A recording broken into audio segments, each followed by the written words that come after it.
wasn't really a cave.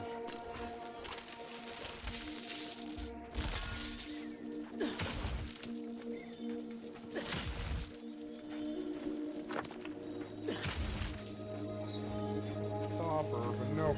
No.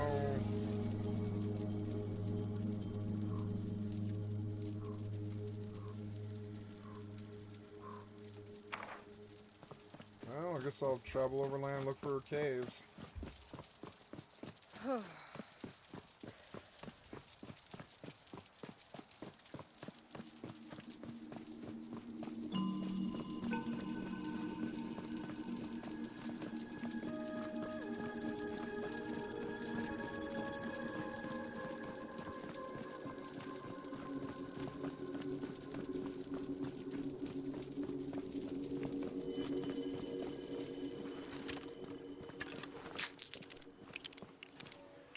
I'm kind of out of ammo now, huh?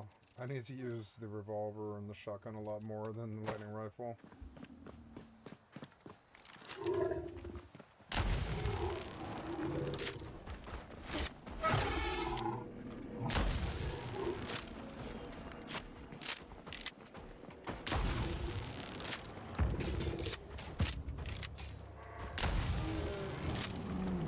This is the closest thing to New World that I can think of. It's weird.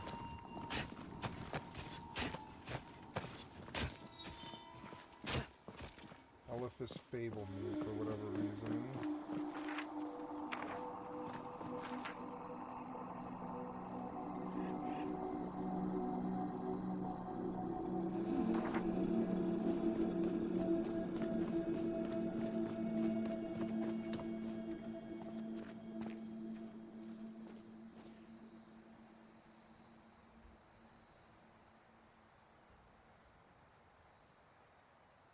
March 9th.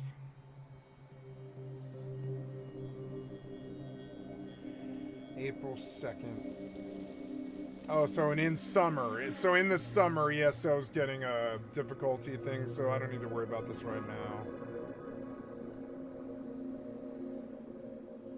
No rest for the wicked. I don't think so.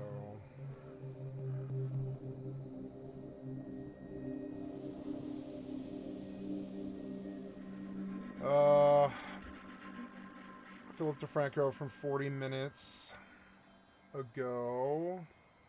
I guess we could listen to that. Alex Preddy was his name, and he was executed in broad daylight by Trump's agents of the state. But the Trump administration and the whole MAGA machine, they're so far from caring about the truth that they're pushing a narrative completely contradicted by all the evidence. Right? And in the process, they're apparently abandoning whatever convictions they claim to have about the First and Second Amendment, and really the whole Constitution for that matter. The lies and the hypocrisy, it goes beyond Preddy's killing, and the consequences, it's more than just one man's life. And so we're going to talk about and break down all of this in today's show, including how it could lead to another government shutdown. But first, even though I think it's clear based off of, like, if you've even taken a quick look, the facts matter here, and we need to talk about exactly what we can all see in all of these videos of the shooting that are going around online. Right, in one clip, about 2 minutes before the shooting, you see Alex Preddy. He's an ICU VA nurse. He's seen filming with his phone while arguing with an agent who pushes him towards the sidewalk. Then another video shows him continuing to argue with the agent who appears to point a pepper spray at Preddy while 2 other agents are holding another person down on the ground. Then about a minute later, Preddy's seen standing in the street filming another argument involving at least 2 protesters and an agent, waving a car through as he does. You see him let the vehicle pass him as he continues to film, and the agent shoves one of the protesters. She then moves toward Preddy. They're holding on to each other as the agent keeps moving forward and pushes Preddy this time. The agent then pushes the protester. She walks over, knocking her down into the snow on the side of the road.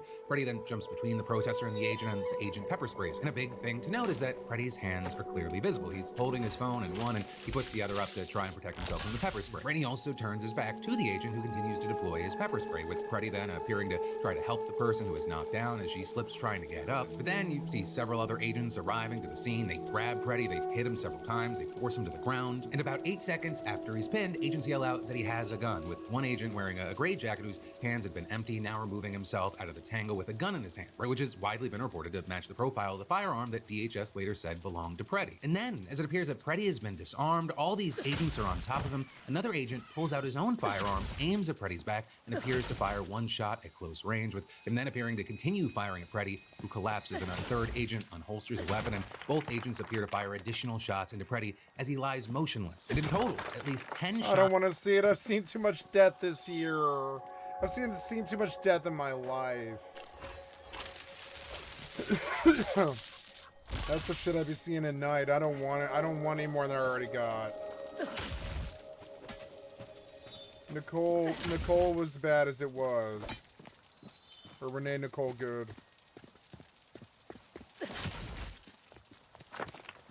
Was bad as it was. I don't want all this every day. Shots appear to have been fired within 5 seconds. Now, with all that, we don't know every single thing about what happened, but even less may have been known when you had the Trump administration presenting its own decisive version of events, with, for example, DHS Chief Kristi Noem saying, an individual approached U.S. Border Patrol officers with a 9mm semi-automatic handgun.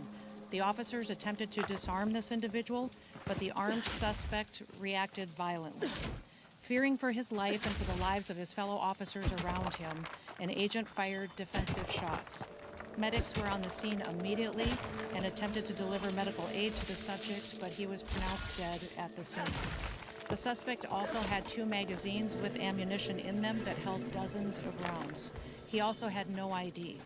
This looks like a situation where an individual arrived at this scene to inflict maximum damage on individuals and to kill law enforcement. And with that, Noem and other Trump officials, they've gone even further, actually claiming that Freddie not only planned to, but did actually attack the agents. Noem even arguing that he had committed an act of domestic terrorism. Border Patrol Commander Gregory Bovino claiming it looked like Freddie wanted to massacre law enforcement, and Homeland Security Advisor Stephen Miller labeling Freddie an assassin who tried to murder federal agents, which is a post that was shared by Vice President J.D. Vance. But of course, all these videos that are out there, they do not show an attack. In the Trump administration, they provided no evidence that Freddie had plans to kill or massacre anyone. Freddie actually spent his time, his life, saving lives as a nurse in the intensive care unit of a Veterans Affairs hospital. Also, notably, he had a permit to carry a firearm, although if it's true that he wasn't carrying his ID, that would be a petty misdemeanor that comes with a maximum $25 fine for a first offense, not a fucking death penalty. And on the note of punishment, when it comes to holding the agents who shot him dead while he was on his knees accountable, it is very hard to be optimistic there, as you have the DHS again taking over the investigation,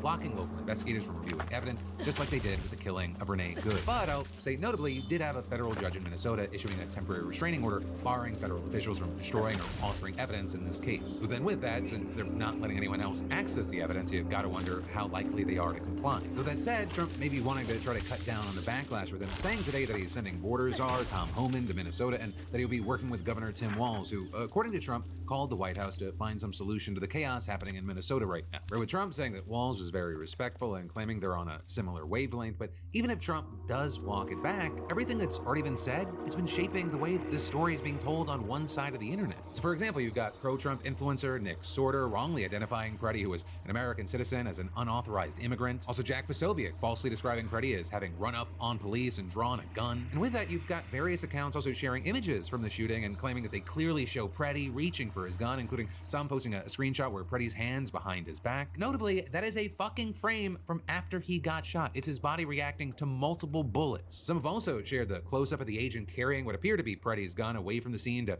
prove that Freddie was actually brandishing the weapon. And then others, they've just posted AI-altered images to make it look like Freddie had drawn his gun. But also, it's not just the two of us seeing the wild difference between Team Trump's claims and what the video of Alex Freddie's death shows. So you have witnesses, Alex's family, countless people online, as well as both current and former political leaders from the state and local level in Minnesota, all the way up to former presidents, calling bullshit. And starting with the witnesses, you had sworn statements being submitted in court over the weekend as a part of a lawsuit challenging federal agents' interactions with protesters. One of those witnesses was a doctor who said they saw the interactions between Alex and the agent in their nearby apartment, and they described seeing a man being shoved to the ground and then shot several times, and adding that they went outside to help, but they were initially turned away. Though this time, unlike with Renee Good, eventually after a pat-down, the doctor said that the agents allowed them to examine Freddie, and they started CPR just before first responders showed up. Saying normally I would not have been so persistent, but as a physician, I felt a professional and moral obligation to help this man, especially since none of the agents were helping. Also, another witness in that suit echoed that the official Trump trooper narrative doesn't match what they actually saw, saying the man did not approach the agents with a gun, he approached them with a camera, he was just trying to help a woman get up, and they took him to the ground. Saying I didn't see him touch any of them, he wasn't even turned toward them. It didn't look like he was trying to resist, just trying to help the woman up. I didn't see him with a gun, they threw him to the ground, 4 or 5 agents had him on the ground, and they just started shooting him. they shot him so many times. Between those accounts and you just using your own eyes to look at the video, it becomes pretty obvious to most people that Trump and his bootlickers, they're maliciously distorting reality. Or to use the words from Alex Preddy's family, they said that the Trump administration is telling, quote, sickening lies about Alex that are reprehensible and disgusting. And Daddy, please get the truth out about our son. He was a good man. And you're seeing Minnesota officials echoing that sentiment as well, with, for example, Minnesota Attorney General Keith Ellison calling Homeland Security Secretary Kristi Noem's defense of the agents, quote, flat out insane and a complete break with what we consider to be reasonable. And adding, I think that reasonable people watching the video could conclude that Preddy had a gun in a holster, that it was taken off him in plain view on the video, and that after that, he was shot. I think that a person who saw those things would not be hallucinating. And on the note of, these videos being taken, you had Minnesota Governor Tim Walz saying what I think a lot of people were thinking. Thank God we have video, because according to DHS, these 7 heroic guys took an onslaught of a battalion against them or something. It's nonsense, people. It is nonsense and it's lies. You then also had former President Obama giving a statement saying that Trump and his cronies, quote, seem eager to escalate the situation while offering public explanations that aren't informed by any serious investigation and that appear to be directly contradicted by video evidence. And with all that, adding, this has to stop. I would hope that after this most recent tragedy, administration officials will reconsider their approach. But also, for others, this situation is more than just a mishandled tragedy with, for example, Representative AOC telling CNN that she thinks that this is the MAGA playbook. What do you think is the strategy, if there is one? Because if you can keep people divided, if you can keep the American electorate deeply divided, then you can continue to loot the economy, enrich yourself, you can continue to pass corrupt laws. I mean, it's no mistake here. It's no coincidence here. This is what they are trying to do in dividing us, because they know that they are on their back feet. The Trump administration knows that they are failing, that their support is shrinking among the American people, that people are sick of their lives getting worse and worse, and they need to create flashpoints to distract and divide us so that we don't have the power to organize to make our own lives better. That is the agenda. And then, alongside these big names on the left, we're also seeing some Republicans jumping in, including Marjorie Taylor Greene, who defended Preddy and said that both sides need to, quote, take off their political blinders, and added, you are all being incited into civil war, yet none of it solves any of the real problems that we all face, and tragically, people are dying. And you're seeing that as there's also a growing number of Republicans calling for a deeper investigation into what just happened here, and maybe even a reconsideration about ICE's presence in Minnesota. And in fact, one Republican candidate for Minnesota governor dropped out of the race, saying that he no longer wants to be associated with the current Republican Party. But also, of course, there are still Trump's tried and true loyalists pushing their chosen narrative, including FBI Director Kash Patel. No one who wants to be peaceful shows up at a protest with a firearm that is loaded with 2 full magazines. That is not a peaceful protest, and you do not get to touch law enforcement. You do that anywhere, this FBI is going to be leading the charge to arrest those. That then was met with nearly immediate pushback, perhaps most notably from the Minnesota Gun Owners Caucus, who responded to Patel's Fox News clip by saying that he was completely off base and that there is, quote, no prohibition on a permit holder to carry a firearm at a rally or protest, loaded or otherwise. Yeah, it's anti-Republican what you're saying, every piece of shit peaceable cocksucker Minnesotan has the traitor. right to keep and bear arms, including while attending protests, acting as observers, or A good Republican would be like, well, he had the right to bear arms wherever he is. That's what a real Republican's like. You're not even like that. You're a piece of shit, cocksucker, traitor, low IQ, fucking feckless, fucking, low principle, like piece of shit placeholder fucking spot in our fucking FBI or whatever. And you sold out to the highest bidder, Puff the Magic Dragon, Daddy Trump or whatever that comes and slays the terrible demons or whatever. It's so dumb. You, like your child, like your children's book that you wrote. What kind of Republican is like, nah, you bring a firearm anywhere, we're gonna kill you? It's like, nah, that's not what Republicans think. Republicans are pro carry guns anywhere. If you were one of them, you would know, but you're not. You're some feckless, fucking shitty grifter with terrible opinions who have no idea who your base is or what they want.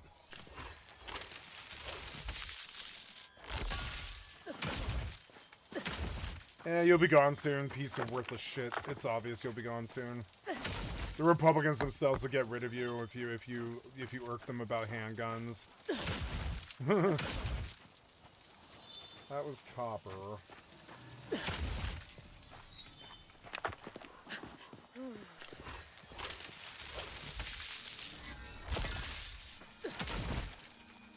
the stand bar in this game, but at least it's interesting.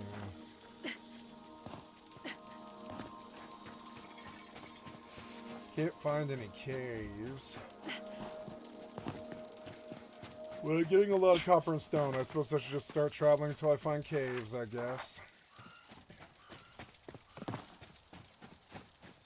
They're supposedly marked by torches. Maybe I could just switch to normal rounds that don't shock people. Maybe that's only a coal thing.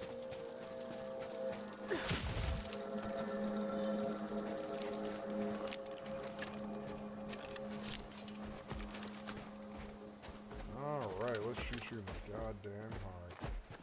Right. Yeah. Nope.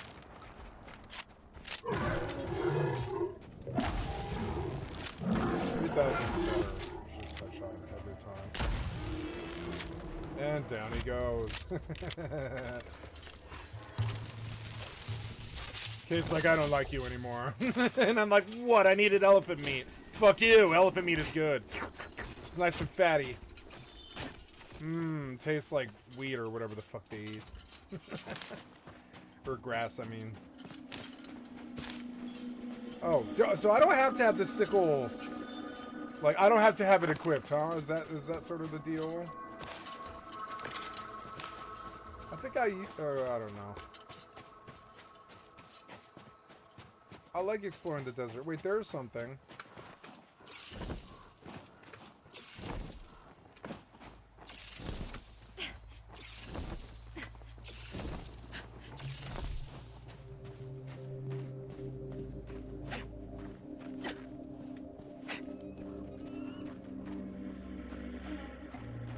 Where am I now?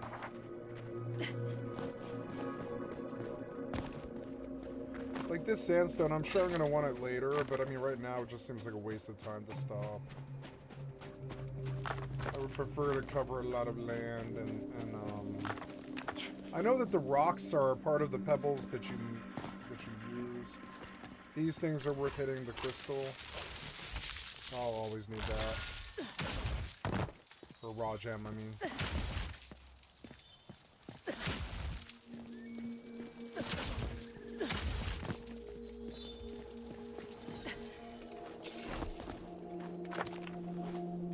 God, the graphics are good. The frame rate's always solid. Unreal always did have like the best frames. It just did. It has its problems, and it's not the most beautiful game engine, but its frames are smoking fucking hot and always have been. Since like one of the interesting things about Unreal is way back on the Dreamcast, you could unlock the frames on Unreal Tournament for the Dreamcast, and I used to do this. And you would get like 120 frames per second way the fuck back then on monitors that couldn't even do that.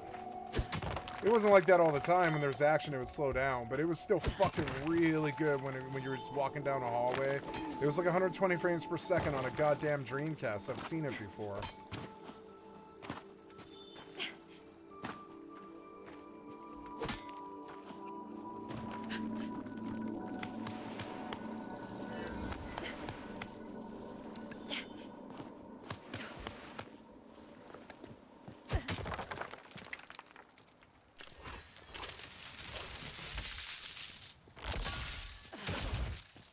This was copper and tin. Go out towards that infestation, I guess. Well, I want to go higher, actually. And then we take it higher. We're gonna rock down to Electric Avenue. And then we take it higher. Kate, I need you to carry things. Where are you?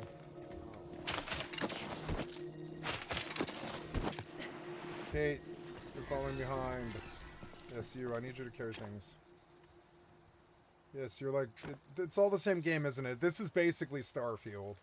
It is Starfield. It's actually more vast than Starfield, because it will just keep generating. Like, you know, Starfield's vast because it has like 1,200 planets, and dear God, why would you ever visit all of them? But I mean, This game, you could build on any of them, anywhere, and it just goes on forever, and it is a superior game in terms of endless content, if the content was good enough to keep you there, and I'm not sure. For one thing, there's not enough mob variety. It's always the same, like, 5 mobs. The game has problems, just like any other game.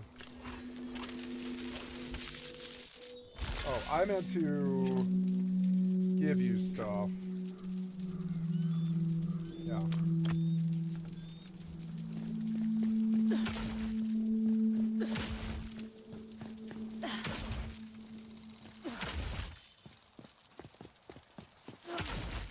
Will she pick up all of it if I just, like, have her?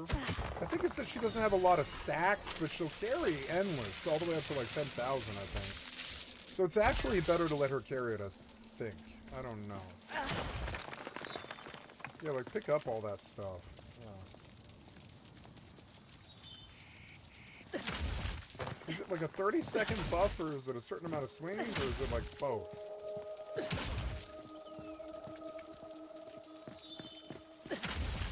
I'm gonna rock down to Electric Avenue, and then we take it higher.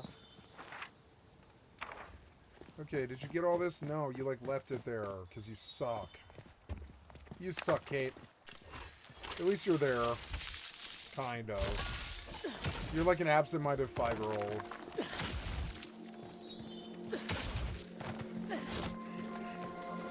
Sometimes she'll pick stuff up, other times she won't. There's a lot of stuff at the top of this thing.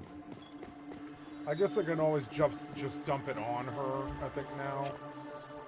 Yeah, like I can carry, she can carry a lot of ore and tin. If I move all items that she can carry, like stackables, yeah, like I don't want you to carry plant fiber. I want you to carry rocks. Yeah. I don't want you to carry like seed. I want you to carry like this plant fiber. Yeah, big stackables. Hide, bones, meat. Yeah, that's pretty good. Yeah. Can we give her a backpack? Is that maybe a problem? Let's see. That might be the problem. Nightingale, can you give Kate a backpack? Can you give followers backpacks? To expand their inventory space? For more stackables? Question mark.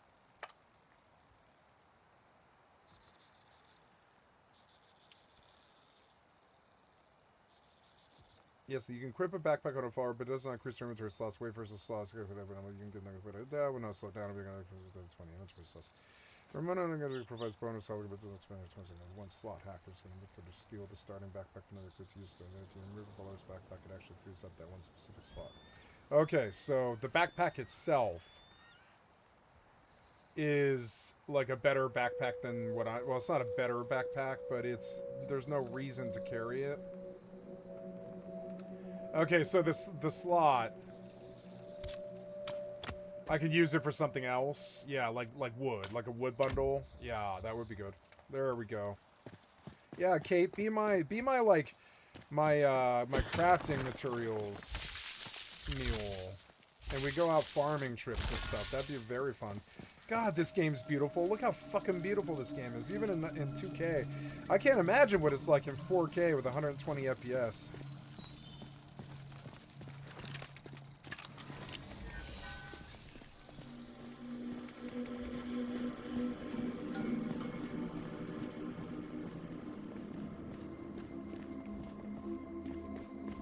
Sun's setting. I don't know. If I was looking for a cave, and I am kind of like shooting south here. Yeah, we're going to like the southern border, but there's a lot of mountains and stuff. I don't really see anything like a cave. I wish I had brought my spotlight. Or sorry, my You can make like a pair of binoculars in this game, and it would be helpful for what I'm doing. That is kind of like, yeah, we got a long way to go west, so I suppose it's more on track to do this.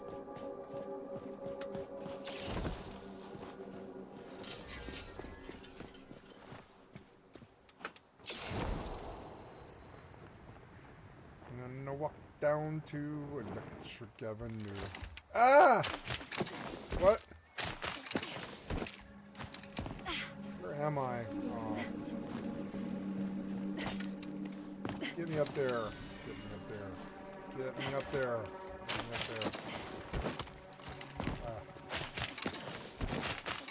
There, perfect. No. No, do that. And then get me up this thing. Yeah.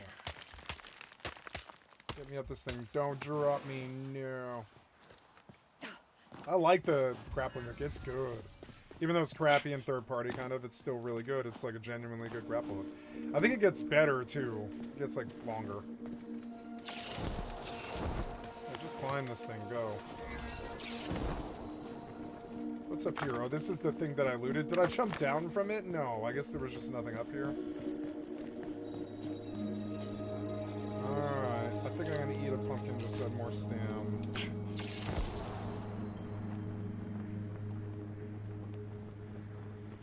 What's over there? I think I've been there.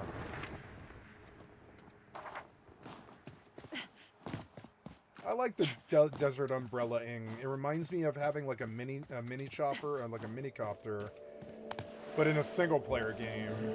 It's real hovery, like that game Arcade, or like WoW Goblin Glider, and I like that a lot. It reminds me of Goblin Glider quite a lot. I set up WoW so I can just play it in the background, but I don't think I want to. I think I'm happy to have a working copy of WoW. I think my sub ends today anyway, until midnight. When's midnight? It's like February 6th. What's the premium edition midnight launch day for World of Warcraft?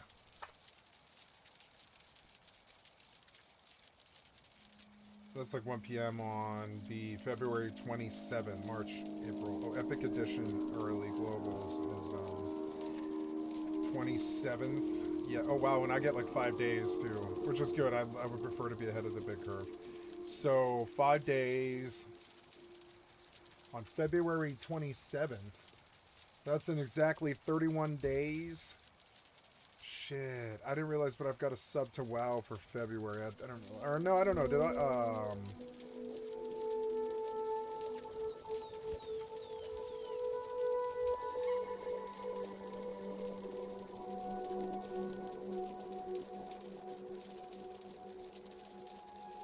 3 p.m. PST. Did the Epic Edition that I bought come with a free month when it starts?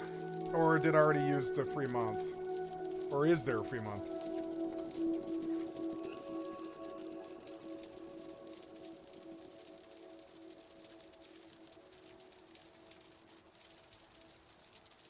Oh, it's active already? Okay.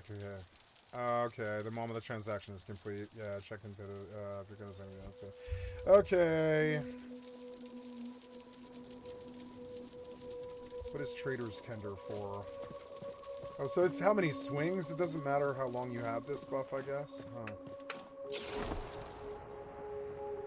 This is way better than Dune. Oh, exercising their First Amendment rights. These rights do not disappear when someone is lawfully armed, and they must be respected and protected at all times. And that's really just a small taste of the much wider debate regarding Alex Preddy's possession of a gun at the time of his death, which, again, he had a license for and was carrying legally. For Team Trump, they really harped on this idea that because Preddy had a gun, the agents were justified in shooting him, setting aside the fact that notice they don't say the Republicans anymore, they say many other big Team names Trump. Like Assistant U.S. Attorney Bill Saley, Kristi Noem, obviously, and Treasury Secretary Scott Bessent. But now, many prominent guns rights groups, including the NRA, they took a break from the Trump administration's balls to take serious issue with that. There was a statement from the NRA saying this sentiment is dangerous and wrong. Responsible public voices should be awaiting a full investigation, not making generalizations and demonizing law-abiding citizens. But with that said, I do have to add one of the things I've been blown away by are all the commentators and personalities that they say they're the "Don't Tread on Me" Second Amendment loving creators. How quickly they just abandoned their principles. How quickly they became Trump completely bootlickers. How quickly they went from their cheering on Kyle Rittenhouse corruption showing up graph. armed to Alex Preddy apparently had it coming for having a weapon but never going for it. And I just have to say to these frauds, like, if you only defend rights when it is convenient and benefits your side, you don't actually believe in them. And to all these clowns saying it was his fault, he shouldn't have shown up to protest, he wasn't listening to law enforcement.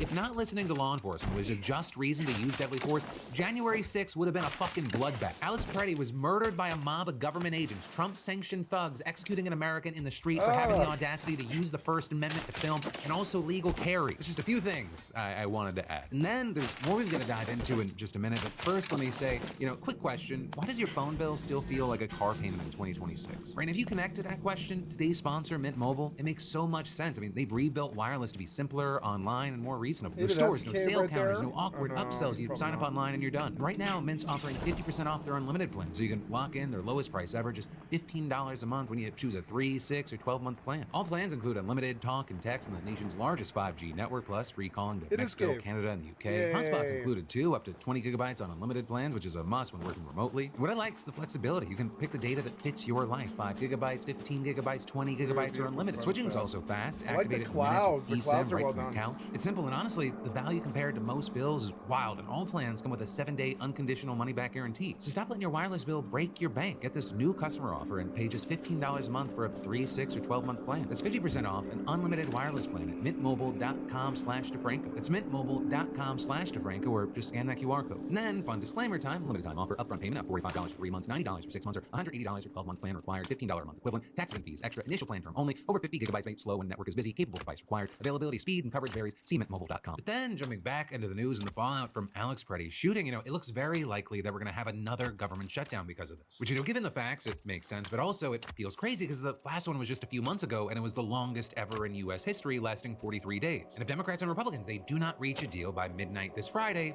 here we go again. Though, I will say this time it would only be a partial shutdown since Trump has already signed 6 of the 12 spending bills funding the Departments of Justice, Commerce, and the Interior, as well as the EPA, NASA, and the U.S. Army Corps of Engineers, plus an even earlier measure funded the Department of Agriculture. So a shutdown shouldn't impact food stamps this time, though I guess anything is possible with his administration. And so now the remaining 6 bills, which would provide funding through September, it would cover the Departments of Defense, State, Labor, borrow all Health, that money. Education, Why do you shut Transportation, down Treasury, all the time? Housing, and Urban Development, and the big one, Homeland Security. Right, in that specific bill, it gives $64.4 billion to the entire department, including $10 billion for ICE in particular. And last week, before Friday's shooting, you had the GOP-led House passing those, packaging them all together into a single measure, and then sending them off to the Senate. But obviously, 1, the circumstances have changed, and 2, unlike with the simple majority needed in the House, the Senate needs 60 votes to bypass a filibuster. So that means that Republicans need 7 votes from the other side to get anything passed. And even before the shooting, Democrats, they were iffy about supporting the DHS funding bill, though it seemed passable at the time. But now that's just been chucked out the window with Schumer announcing Senate Democrats will not provide the votes to proceed to the appropriations bill if the DHS funding bill is included. And adding, Democrats sought common sense reforms in the Department of Homeland Security spending bill,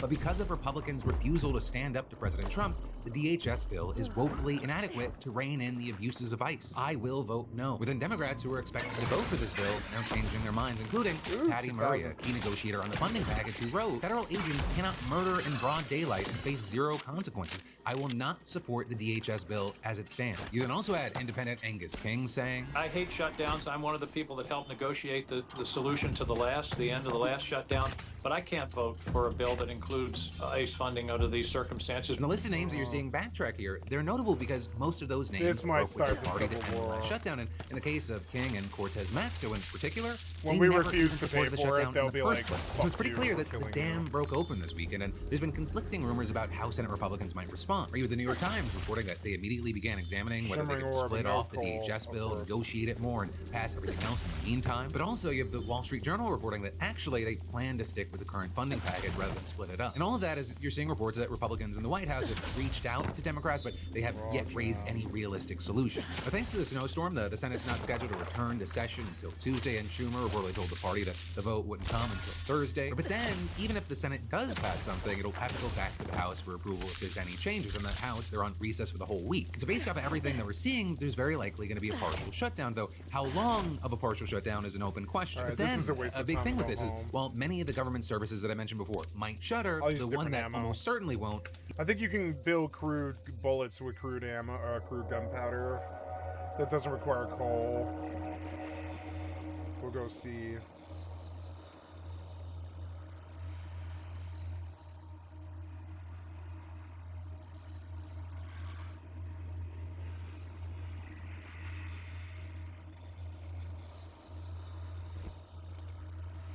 is ICE. Because they still have this very comfy $75 billion war chest from Trump's so-called big beautiful bill. But also for many, that's just one more reason why handing them another $10 billion would be plainly stupid. And so now you're seeing some cheering that the Democrats have finally grown a spine and they're standing up to a fascist regime. But then also you have some saying, no, actually the Dems are still weak as hell, because if you look at what they're demanding, it's just minor reforms. Right, and looking at that, reportedly Schumer told his caucus that the message had to be restrain, reform, and restrict ICE. And you've got the likes of Senator Chris Murphy, the top Democrat on the subcommittee that oversees Homeland Security funding, adding that he can't support this version of ICE. But that is also not the universal take, right? You have the party's further left wing arguing that we don't just need to reform ICE, we need to defund it at least, abolish it at most, and impeach Kristi Noem. And actually, Zohran Mamdani's been leading the charge in that direction even before the Preddy shooting radicalized more of his fellow Democrats. You know, I am in support of abolishing ICE, and I'll tell you why. Because what we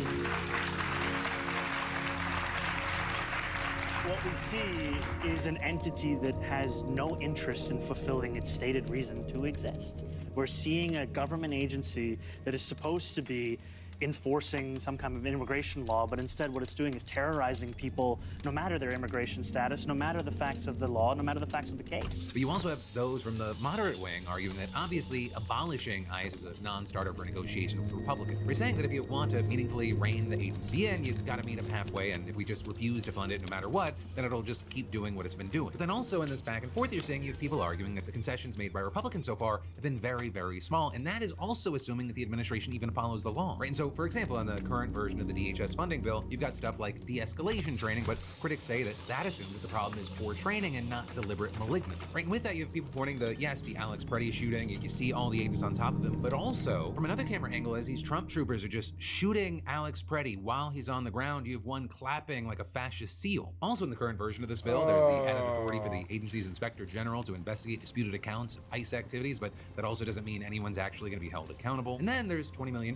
for purchasing ICE body cameras, though actually wearing them is not mandatory. But also, the supporters of reform, they argue that after the Preddy shooting, Democrats' demands have gotten more ambitious. So they include things like an independent federal state investigation, including Minnesota officials into ICE murders and tactics, mandatory body cameras, a ban on face masks, a ban on roving ICE patrols, a ban on administrative warrants that violate the Fourth Amendment, and an end to arrest quotas. Right, and that is, you have others saying that the immediate departure of ICE and Border Patrol from Minneapolis and other cities should be a non-negotiable. Or because they say this isn't just about Alex Preddy, it's about a rogue secret police relentlessly terrorizing American communities with impunity. And that was captured perhaps nowhere more perfectly than the front page of the Minnesota Star Tribune the other day, with featuring the shocking photo of federal agents pinning a man to the ground while a Border Patrol agent squirts pepper spray virtually point blank into his face. Tim Walz reposting that, giving it the simple caption, "Trump's America." But both before and since then, we've just seen case after case after case, way too many to count, of ICE and Border Patrol not just brutalizing people, but clearly breaking the law. Or with, for example, Politico reporter Kyle Cheney writing, "Since July, I've tracked at least 2,300 cases in which federal judges have ruled ICE has illegally detained people without bond or due process." With him then giving example after example of judges freeing people who were detained despite being here for decades and committing no crimes, or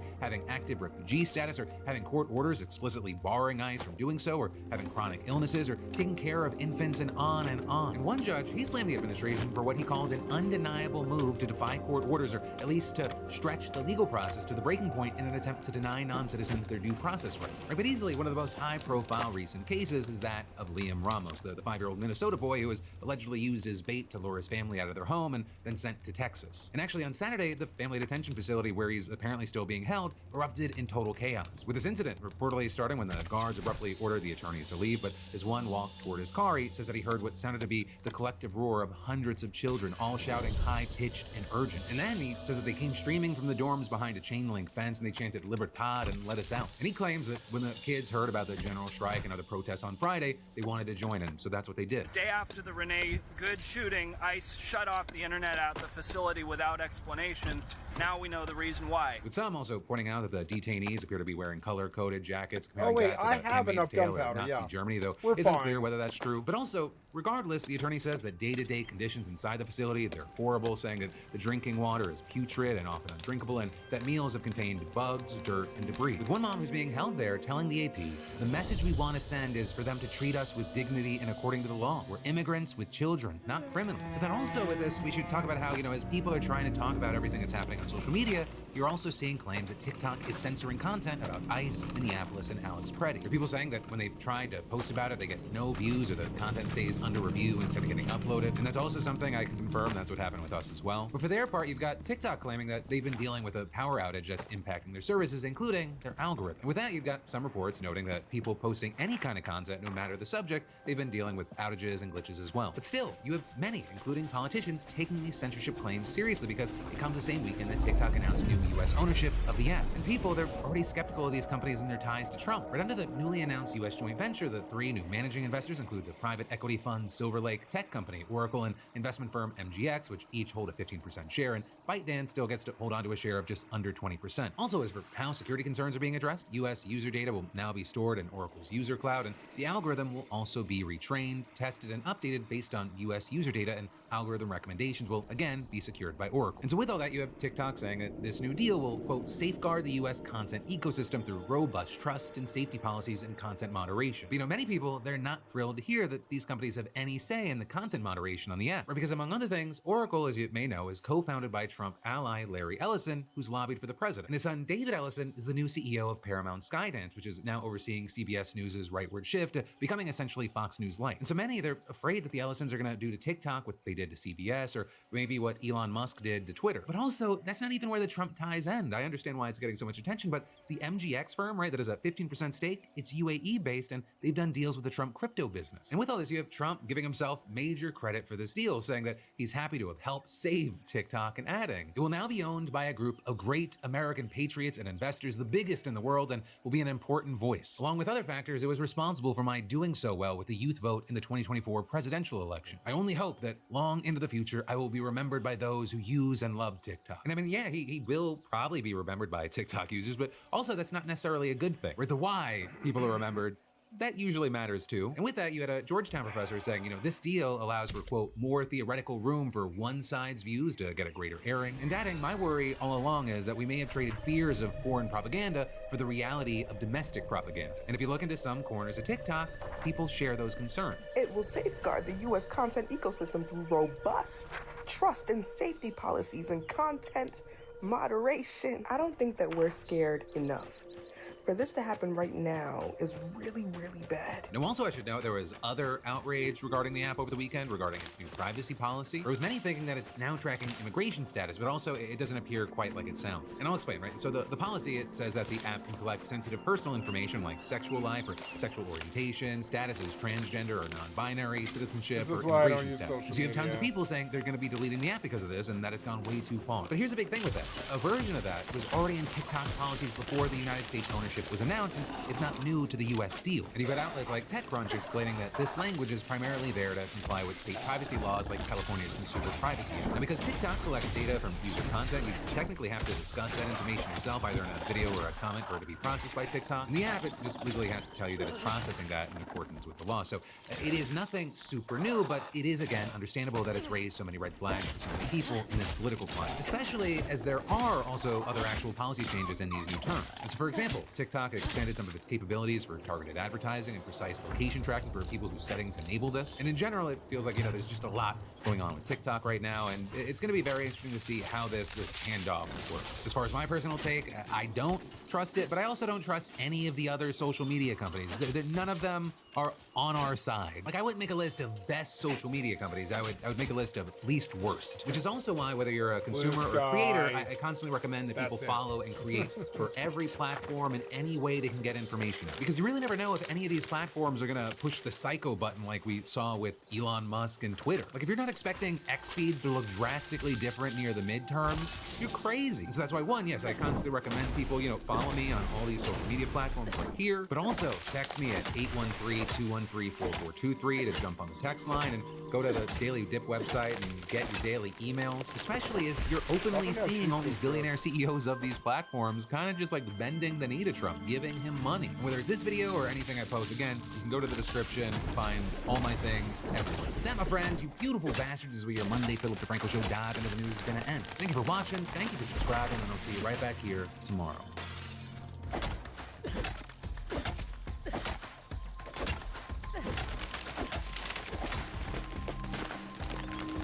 That's way better than even Rust. Though I like the X system in Rust, and it's a good system.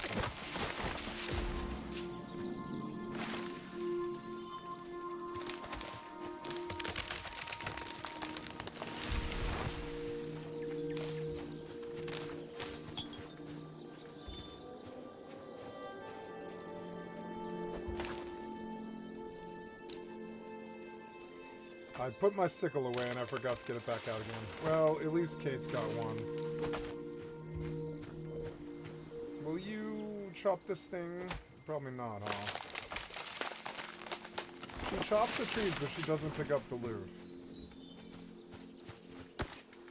Hey, you have a sickle, huh?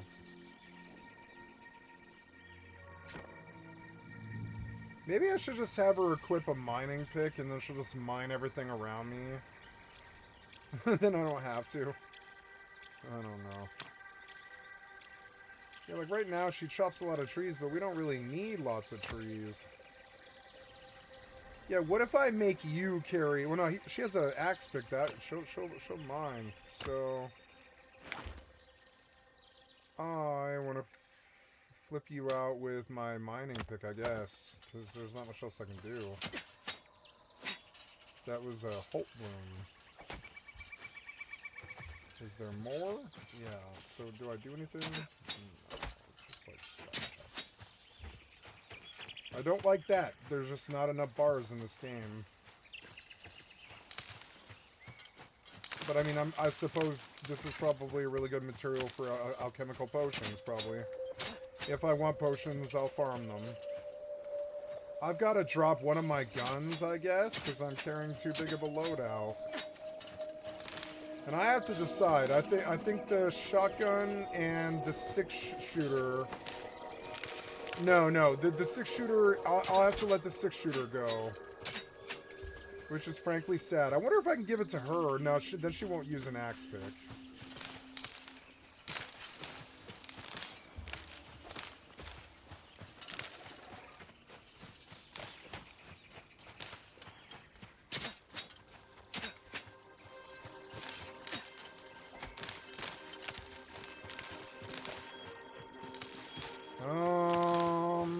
I don't know.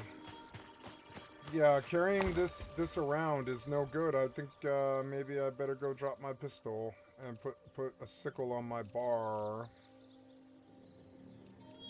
as opposed to this pistol. Yeah, unfortunately. Oh well, you can get everything you need to do done with those two guns. It's a nice refined revolver. I wish she would use it on top of a farming increment, but she won't. So I'm gonna carry the sickle with me. The sickle is also, oh, you can just do that, can you? Okay, I didn't know. Well, never mind. The sickle is at least fun to use. Look, it's a cool boomerang. I didn't know. So I can't use it as a ranged weapon.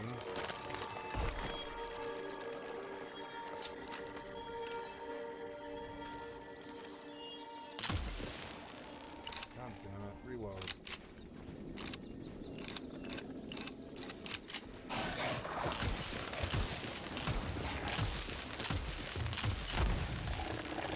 Ooh, I got a fast.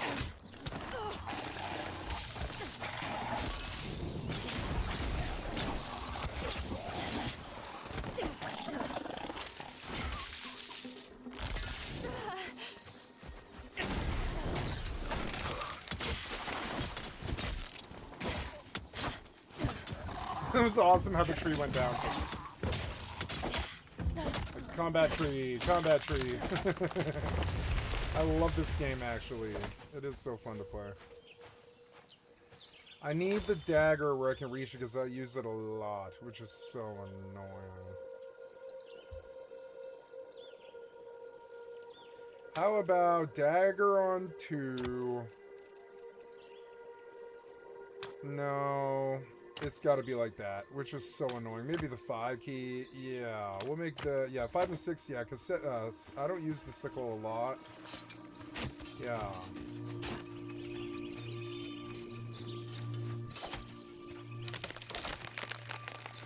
I like seeing the follower do things. That's better than most games. The music's exquisite. I love the fucking music in this game. I'll never get tired of it. Better than 76 because it doesn't ever reach crescendos usually.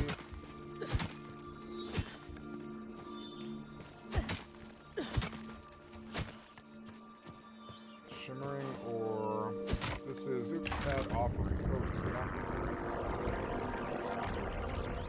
I don't know if I wanted to do that, but oh well.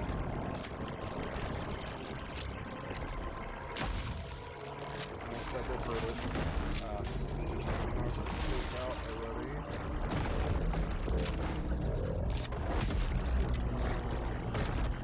Oh. Oh. Dick.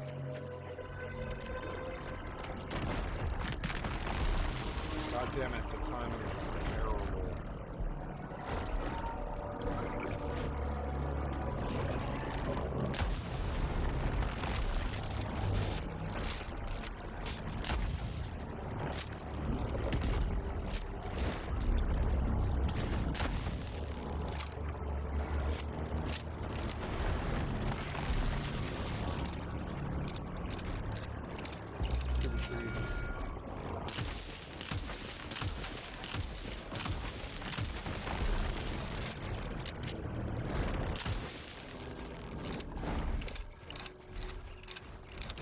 Kate, stay up.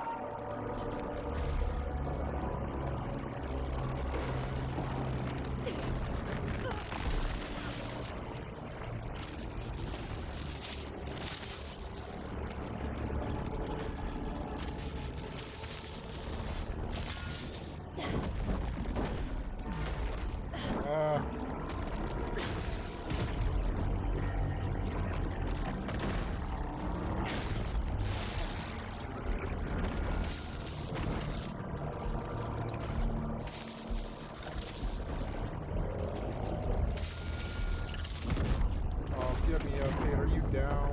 You are down. Dick.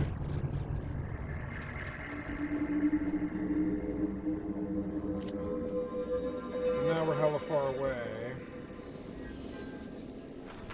Where was this? Oh no, we're not that far. Only 150 meters. That's not that bad. Alright. I noticed that I didn't have any food.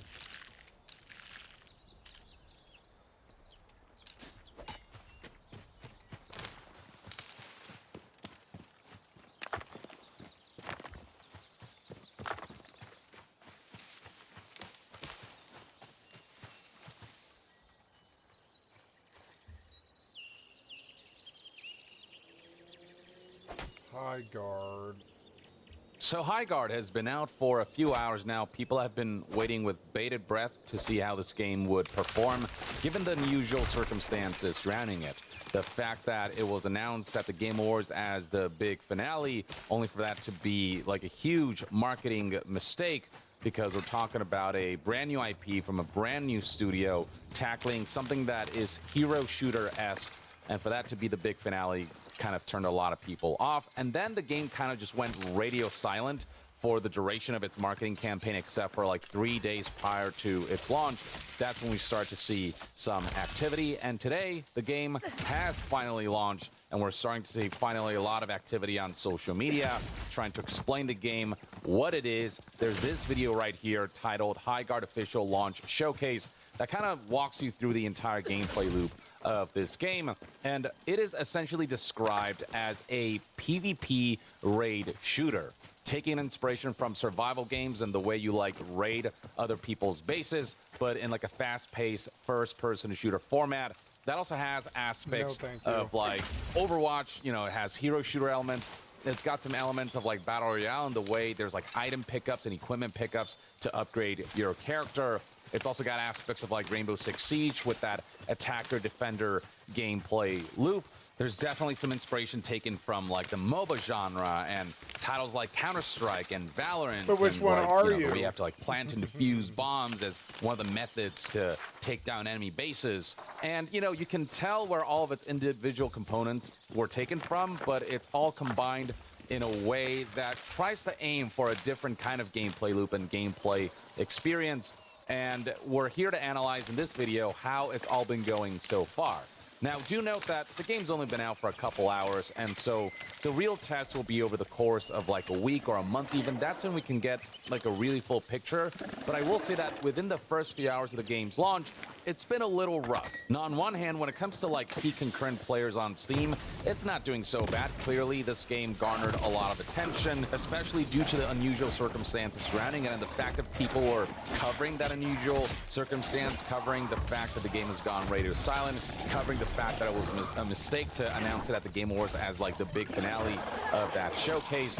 And so enough eyes were on this game where the curiosity has certainly struck a chord, and so people are at the very least checking the game out, with the all-time peak concurrent player numbers right now sitting at, you know, almost 100,000 players, 97,249 players. So at the very least, you can say that Highguard is by no means Concord 2.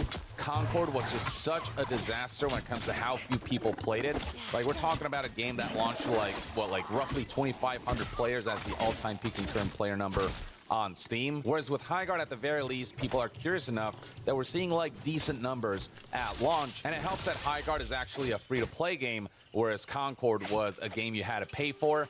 But even when Concord was in like its free-to-play beta, the numbers were so minuscule that like there was literally zero chance for that game to garner any sort of mass interest that would allow it to make a comeback. Whereas with Highguard, at least there are enough eyes on it, and we are seeing some buzz on social media.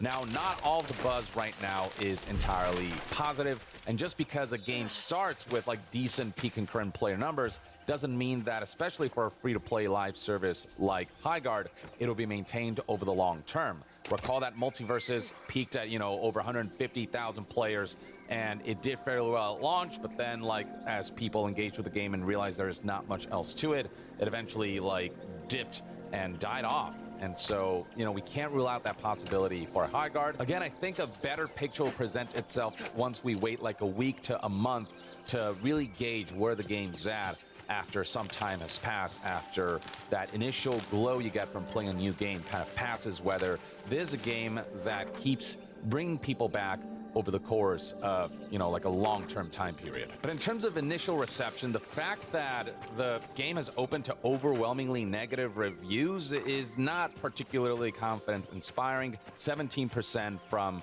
just a little under 1,900 reviews. And, you know, some of that does come from the fact that Highguard's optics were so negative due to the way it was marketed at the Game Awards as the big finale. But even people who've like checked this game out and given it enough of a chance and tried out a match or two are not fully in love with what they've played so far. So, for example, one of the big criticisms is that 3v3 does not feel right for the format of this game due to the fact that the maps are so big in Highguard to the point where 3v3 just feels too sparse. It feels like you don't encounter players as often, with this reviewer believing that the size would fit better for 5v5 or 6v6. The guns feel nice to shoot, but feel uninspired. Audio is weird because people sound like they're above you when they're actually in front of you, and vice versa.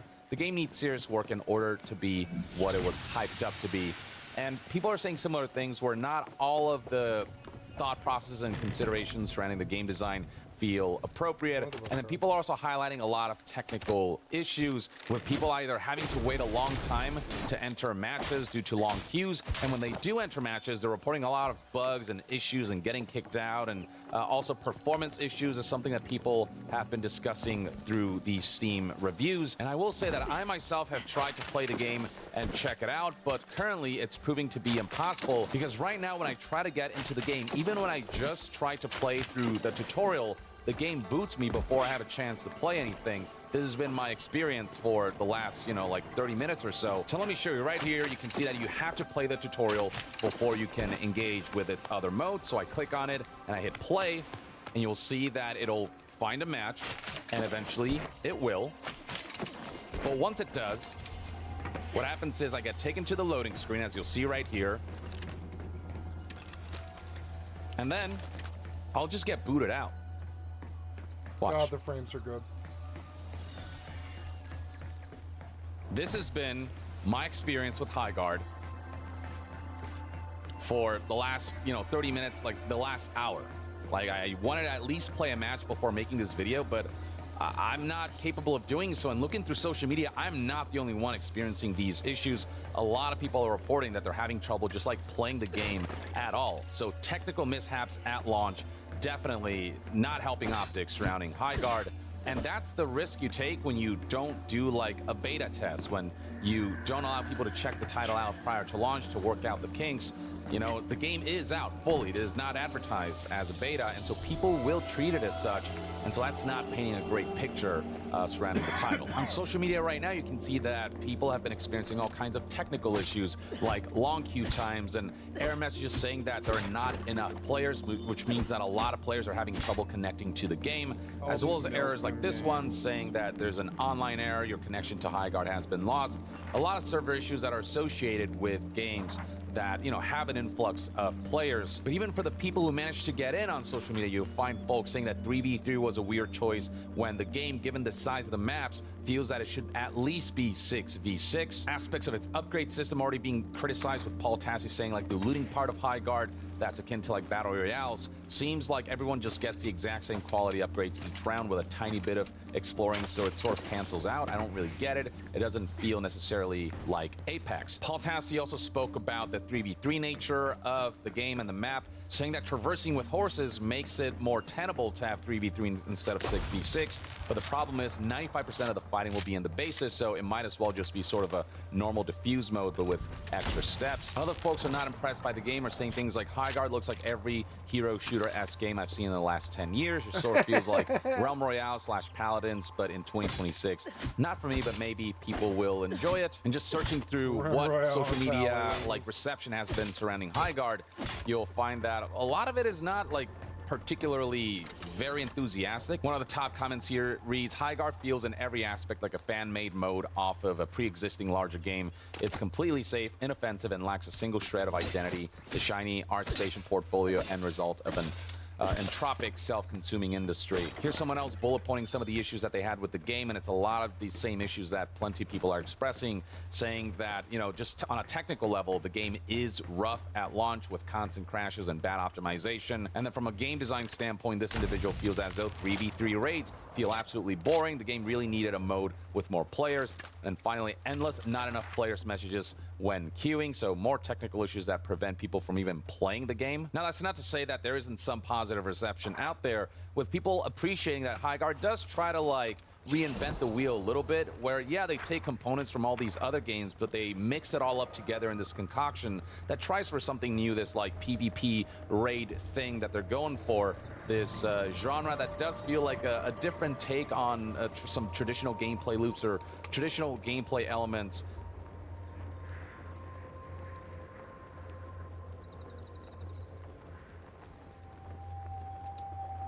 Hey there, gamers. Dreamcast Guy here. Today we're talking about Highguard because I just played about 2.5, almost 3 hours of it, and the game it's awful. It's just complete, absolute, borderline unplayable garbage. And it's very confusing because this is the project that was the one more thing, the big closeout of the Game Awards. In fact, there's a lot of rumors that Jeff Keighley himself was so personally impressed by this that he didn't even charge them. He just straight up said, hey, I love your game so much, I'm personally going to put it into the showcase. And now that I've had a chance to play it, I truly do not understand what he saw in it. This project is purely for people that love Apex Legends. If you're obsessed with Apex Legends and League of Legends, if you have thousands of hours in those games and literally nothing else, this is a game for people that do not enjoy fun, that don't enjoy learning, that don't enjoy anything. This is purely a PvP sort of almost base building shooter that I cannot imagine ever taking off. If this game even has 1,000 players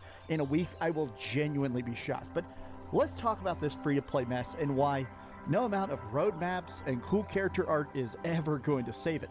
Let's get into it. Hi, hope you're having a great day, and if you could please give this video a like and subscribe if you haven't already. Now, let me just start with quick the elephant in the room, which is that, yeah, the game runs like trash. Everybody's saying it. It's very commonly, people are actually giving it review bombs and stuff on Steam.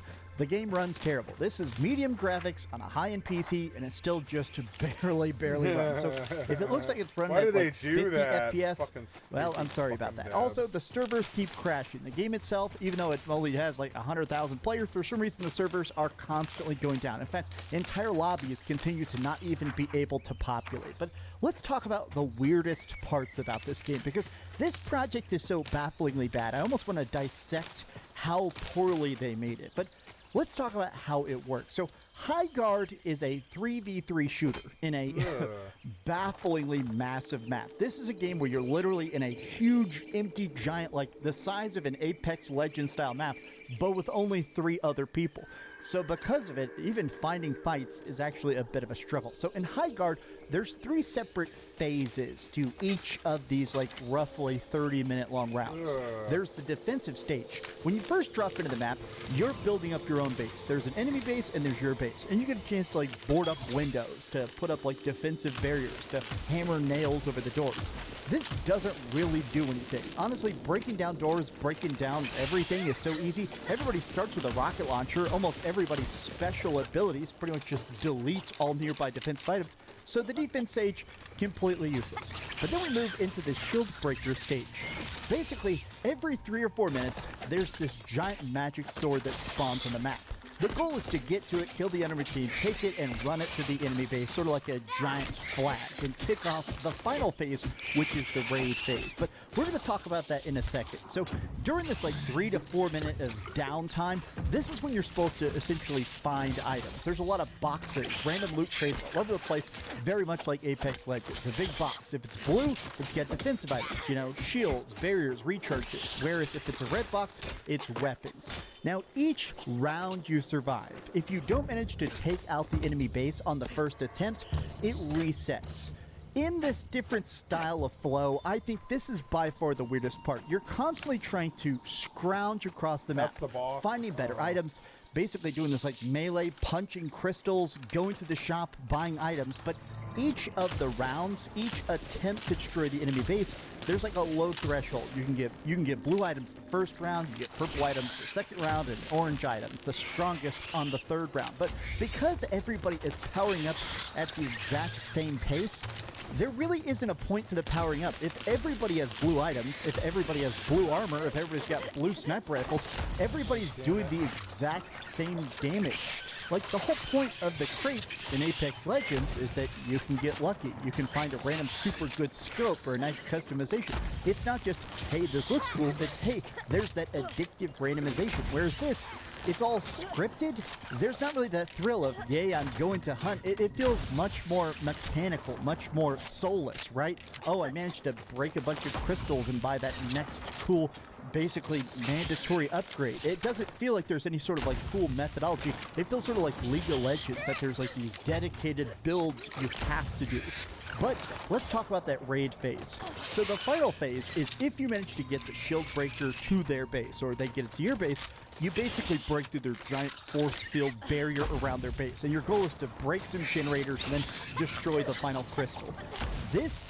This really just isn't fun. I mean, I don't know another way to sugarcoat it. Every different character has different abilities. One person's able to like eat bodies and make very weak minions. Some people can do stuff where they automatically delete every defensive barrier around them. One of the characters I like can turn invisible for a couple seconds. But, you know, even if you're able to do stuff like radar and stuff, all these abilities just don't feel great, and they charge so slow. It's not like you're using them that often. I feel like the thing that makes this game by far the worst, there's a lot of stuff in this that's straight up trash, but honestly, what kills it more than anything else is the 3v3 nature of it. Having this absolutely giant map, and honestly, I almost kind of like the map graphically. I really like the Apex Legends art, and the fact that this is sort of the Apex Legends developers that went off and made their own separate project. I do kind of like that cartoonish feel to it, but something about this giant empty map, there's not a sort of call sign. The audio design is absolute trash. I mean, it always sounds like somebody is right on top of you. People will be literally walking 100 feet away, and it's like, what the fuck is happening? So The thing to me is that while you're trying to play this, spending so much of the map scrounging and building a character and then going against opponents that feel so weak in a way, it just feels like everybody is trying to just get into these very pointless skirmishes because all that really matters is the shield breaker, is pushing points. You can get in a horse and ride around, but even that seems kind of irrelevant. Like, why make a map so big that I have to have fast travel? Like, you can even teleport back to base so when they get a shield breaker, you can like try and defend. It just feels like they're sort of almost creating problems for solutions that shouldn't exist. I do almost think that if this was like 6v6 or even like 10v10, it would actually feel a lot better. I like big, crazy skirmishes sometimes, right? Where you have 5 people, maybe you've got a better item, and they've got like 7 people, but you've got sniper rifles in the back and people with charged ultimates, and you just swoop in there and actually dominate. When you win an unfair fight, it feels great. But if it's a 3v3, it feels like I have seen full team wipes. One of the problems with shooters like this sometimes that don't have some sort of like matchmaking, I have seen people in this game jump off a horse and in midair headshot my entire team. Even this first like 2-3 hours, I've seen just multiple occasions of people wiping my entire team constantly because I don't know if they're just that ridiculously good, if they got thousands of hours practice, but I've seen people just click, headshot every single person and then cap a point. And it almost just feels like, I wish there was some amount of like, I don't know, the combat just feels so floaty and disconnected that even if the aiming is tight and even if the aiming is accurate, everything about this just feels so out of whack. I don't know. The bad running, I feel like, is part of it as well. Just how bad the performance is. A lot of times when I was trying to aim and I'm having like frame drops or even sometimes input lag. I mean, that's a day one thing. Always online, crappy freaking games as a service trash has that problem where you have like input lag on day one. But this just doesn't really make sense as a project. Like, just in general, Highguard's trying to do what every other live service game is doing, right? Here's hundreds and hundreds and hundreds of dollars in microtransactions. They try to say, oh, don't you want to buy this skin of like a bear? Oh, you can make your gun green for 20 real-life dollars. Nobody's going to buy these microtransactions. And more than that, it's just one of those times where I feel like I don't really understand the point of this game. I have played way too many dead games. I mean, literally all day long I could list so many games that have completely devolved. I mean, there's just so many dead live service games that I've already played. Stuff like freaking Anthem and Evolved and Marvel's Avengers and Babylon's Fall and the original Overwatch and Suicide Squad killed the Justice League and Concord and Lawbreakers, and this feels like every other instantly day one dead live service game. Nobody's going to care about this. The flow does not feel good. There's no actual advancement. And this is one of those things where, yeah, they might fix it in 6 months. Yeah, they're tweeting out like content roadmaps of how everything's going to play a year from now. But brother, I don't think you guys are going to have the budget or the player base to even be locked in. A bad first impression sticks too deep. How do you feel about Highguard? I've imagined you guys are probably hating it too. Maybe it's fun to watch on stream. Maybe I'll watch some like streamers play it, but as an actually playing it myself, hell no. Honestly, this game is like 95% negative right now on Steam, and those people are right. Tell me your thoughts in the comments down below. If you enjoyed this video, be sure to give it a like, subscribe if you haven't already, and please keep dreaming. Oh God, just bad optimization. Oh God, just across the board. Bad, bad, bad. Thanks so much for watching that video. If you want to see something else, you can always click this link to see what I put up last, or, you know, subscribe and see what's coming up next. Also, I promise that whatever I do, it'll try not to suck.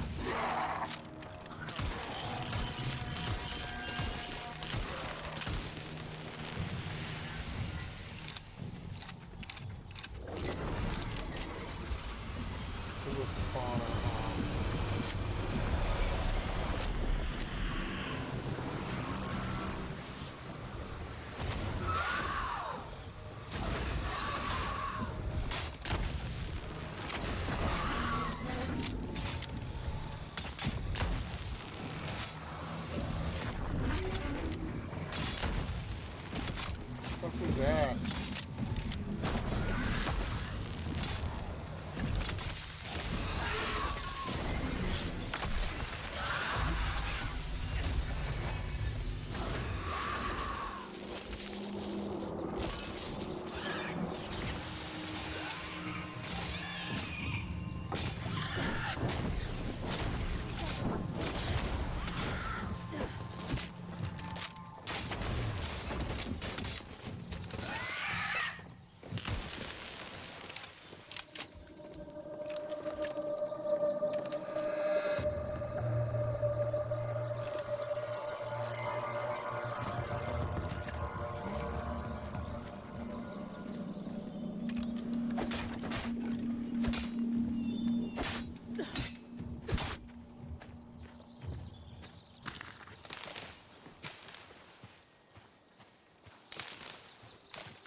What stacks? Probably...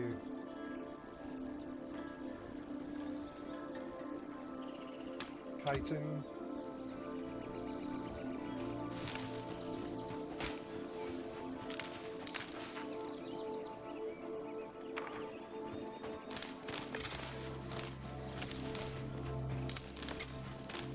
I like this game now. I really am understanding the game a lot more.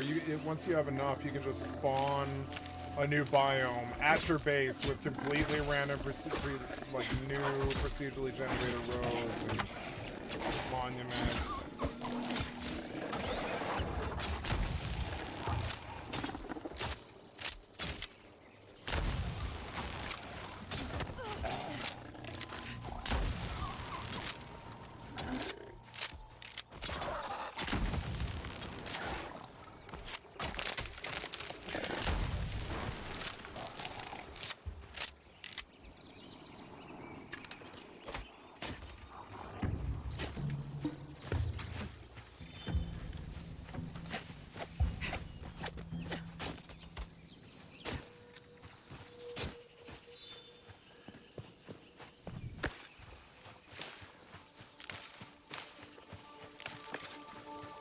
Where was the last body?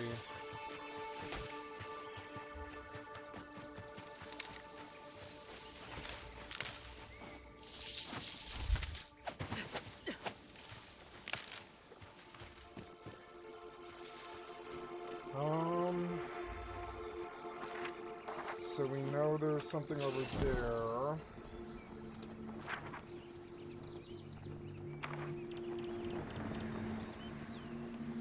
Cool, dead, like forest monument through the trees. Yep.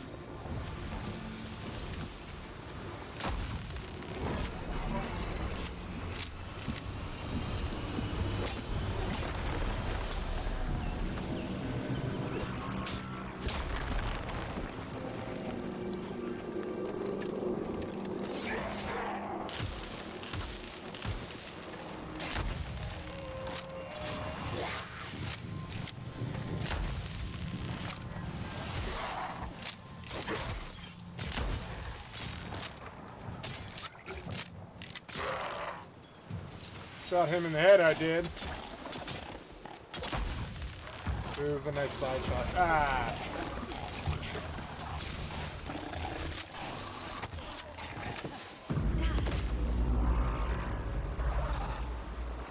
What? Got... Oh. Out of the water.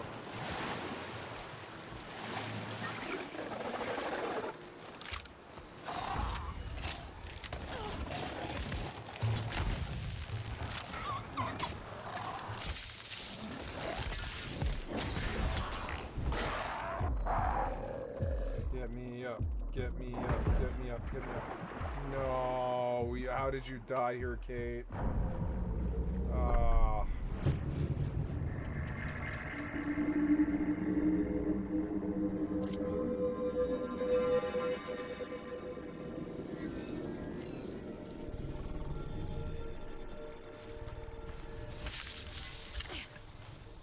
Damn it, we died so far away, like way in the northeast side of the island.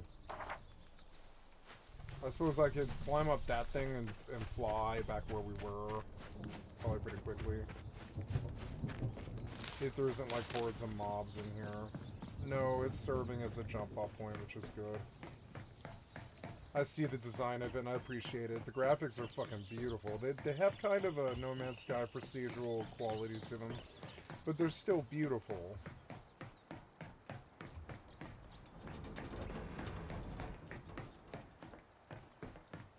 Game has a day and night cycle, which I appreciate. It feels good to live here.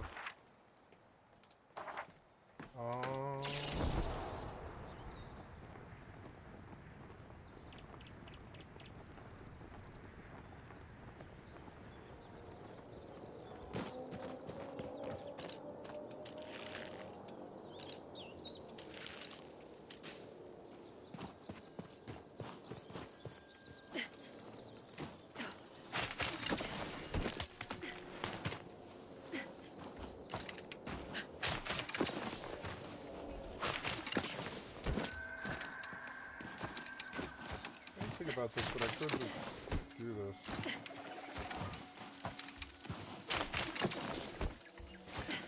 What was the last game to do this? It was Halo Infinite. Good grappling hook.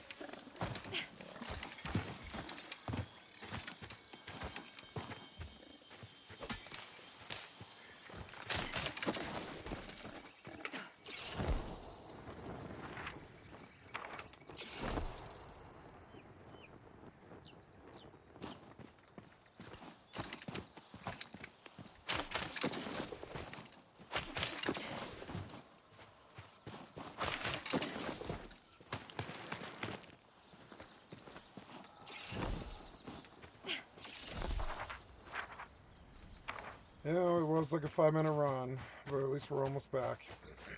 That place looks awesome, except it's swarming with mobs.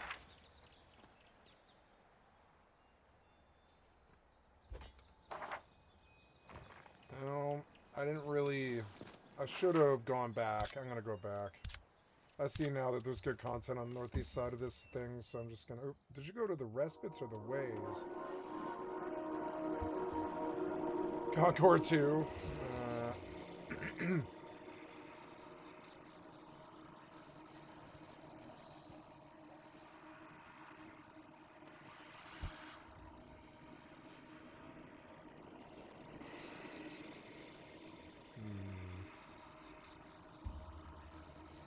Mitch West Weather.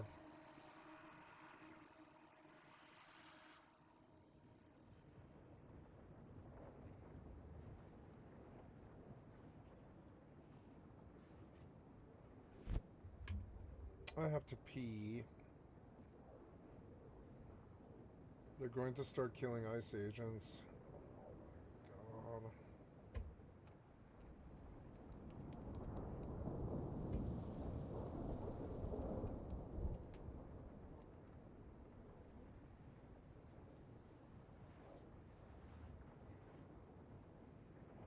Yeah, the goats can just live off the kudzu forever, and the goats will become super...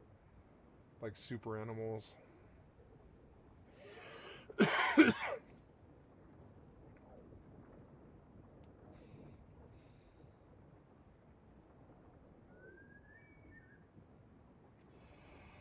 Trump moves Bovino out of Minneapolis.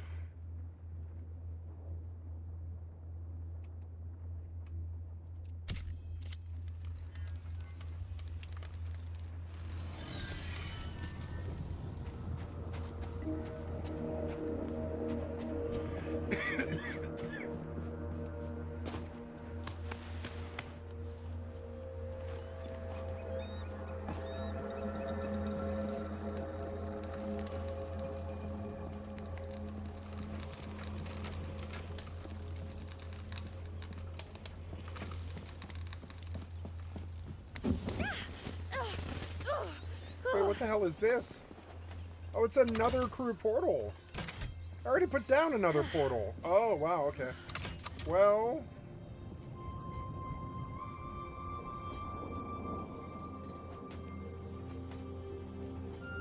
Astrolabe Swamp.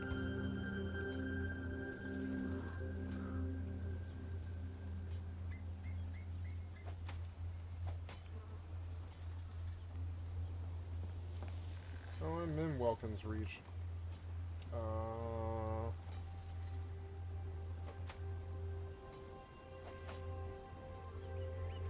in any event, I came here to dump loot.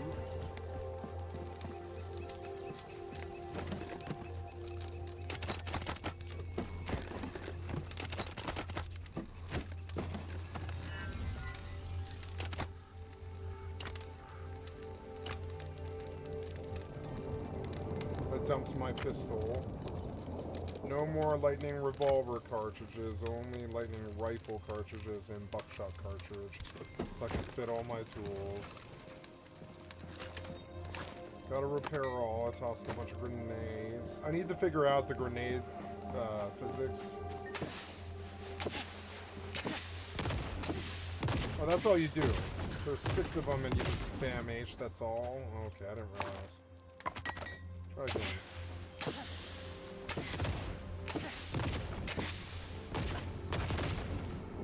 That's awesome. So I always open grenades. I go G and then H, H, H, H, H to throw them.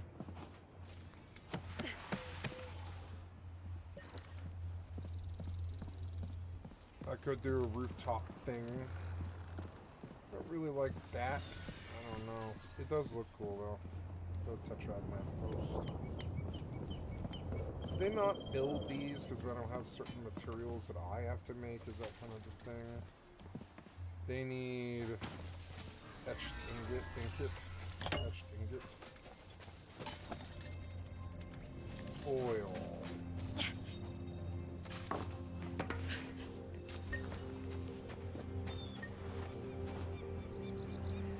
Maybe that's.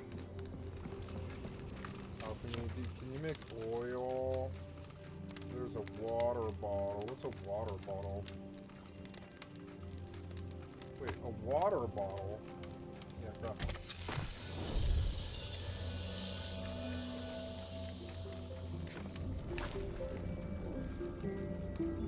Five to maximum health for 300 seconds for like 5 minutes. 5 to maximum health. No. Extract, I don't want it. So I want to see if I can make oil.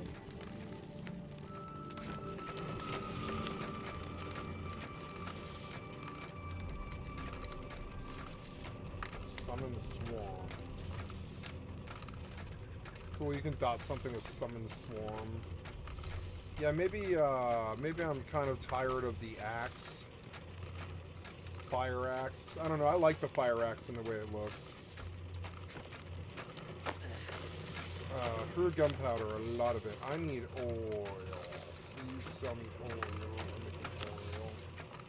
There's plant oil. Oil. There we go. Tier 2 oil. Plant oil. We'll take, oh yeah, turn C's to that, huh? We'll take 111 of them.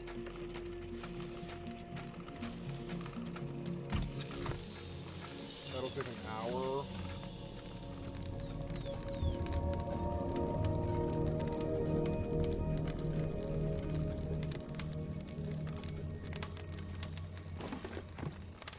$2,690 gunpowder. Suppose I should take a look at making more lightning rifle charges. Sure, 21 doesn't hurt. But I sure would rather have like 140 more or whatever it is.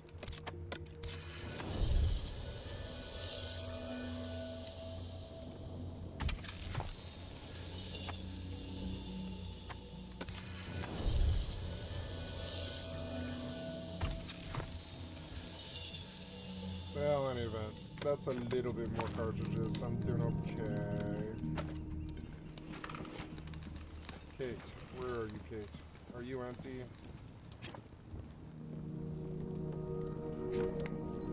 Yeah, she's empty.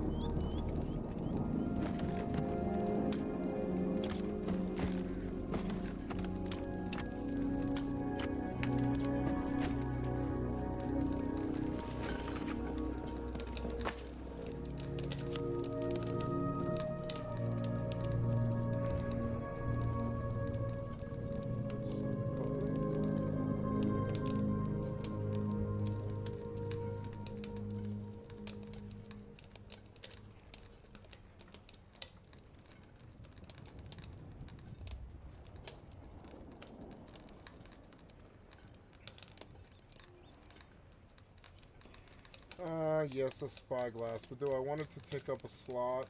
No, because when I'm not really hunting for something, I don't need it.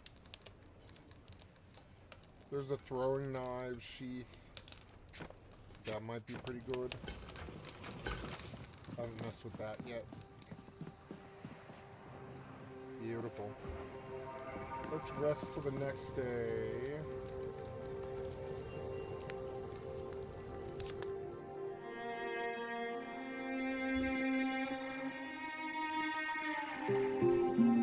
You can wipe the main page and tell it to like give you other stuff.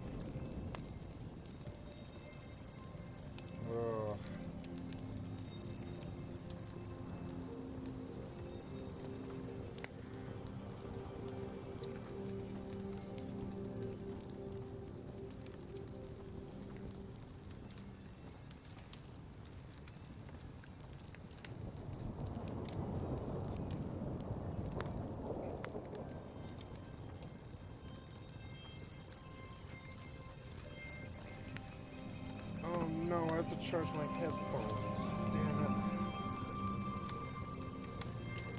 Where to... After this, there's going to be 2 clips, you know.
Okay. Oops.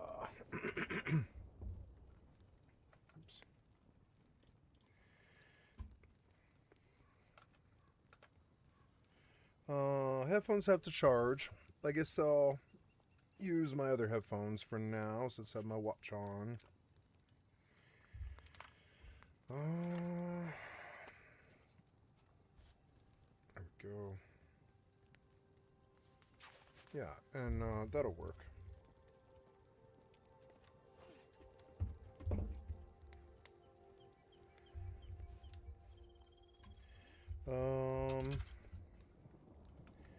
Let's see.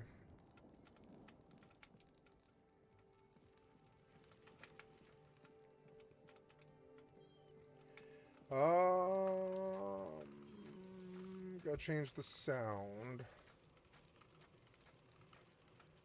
Yes, and then I gotta make sure that the sound registers. Yeah, sounds registering with OBS. Oh, burn. Ooh, can I turn it up? Yeah, it's all the way, huh?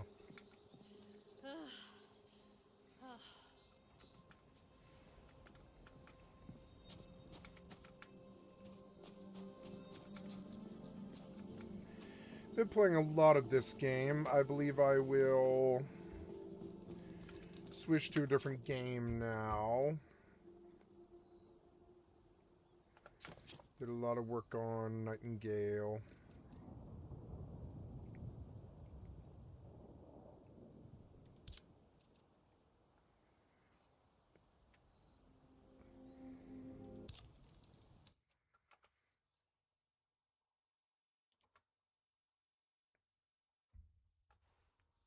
Wobbly Life, Lort. I had Lort.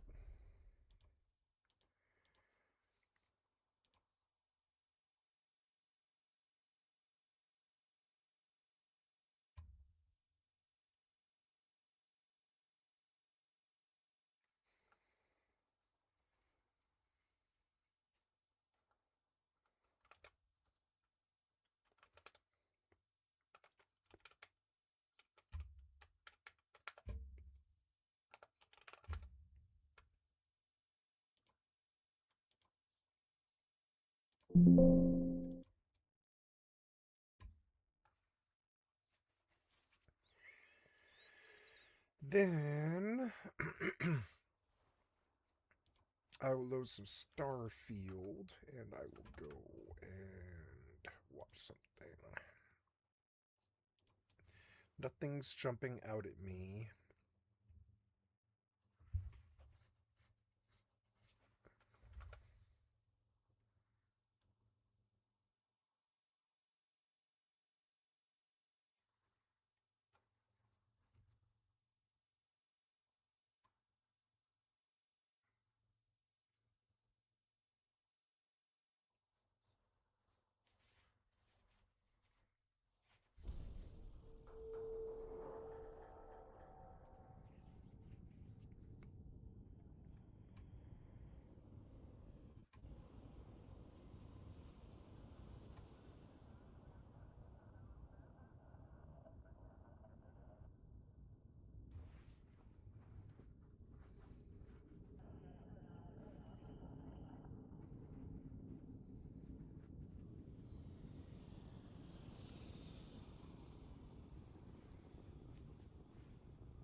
Yeah, that's Colorado.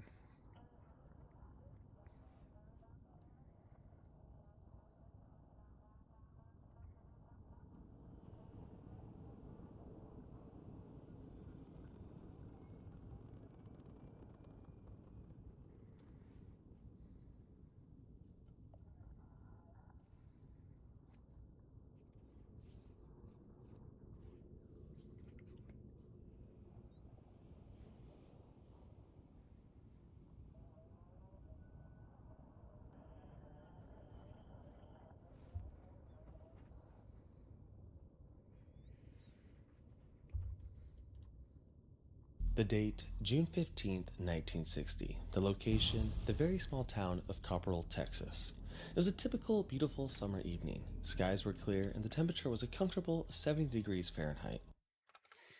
Now, did I load mods? Yeah, no mods, no mods. But a line of strong thunderstorms was forecasted to... Look how fast that load is. I'm in instantly. Way, way better.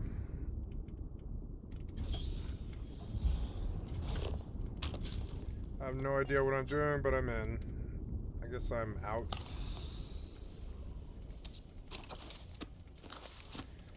Probably full. Thought I was supposed to be able to do access from anywhere.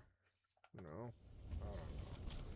Maybe I don't have ship right now. I don't know.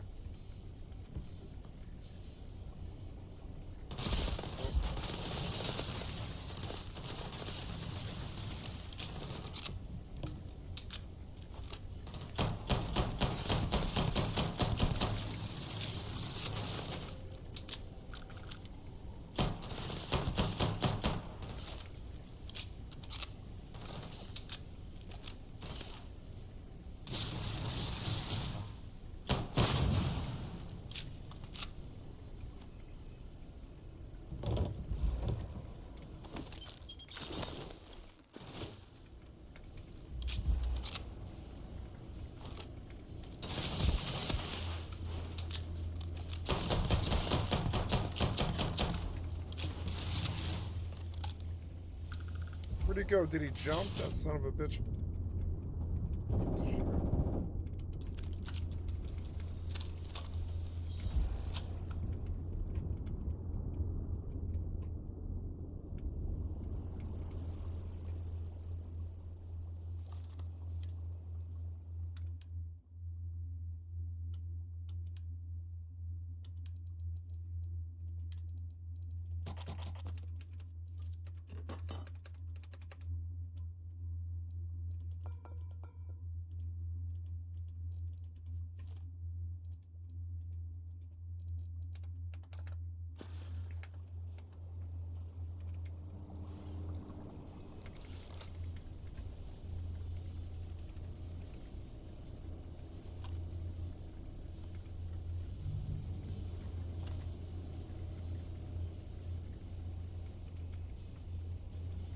I should have made it really fat. I will next time.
I don't know if I can do anything else without having serious stamina issues. I'm just gonna leave.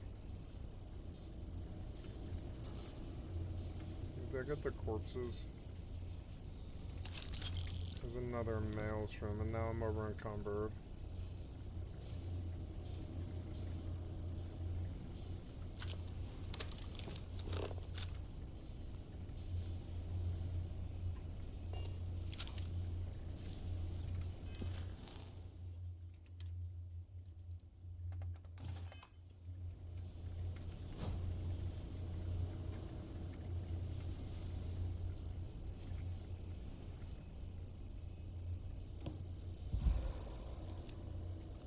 Oh, I see. I remember this place now. Yeah.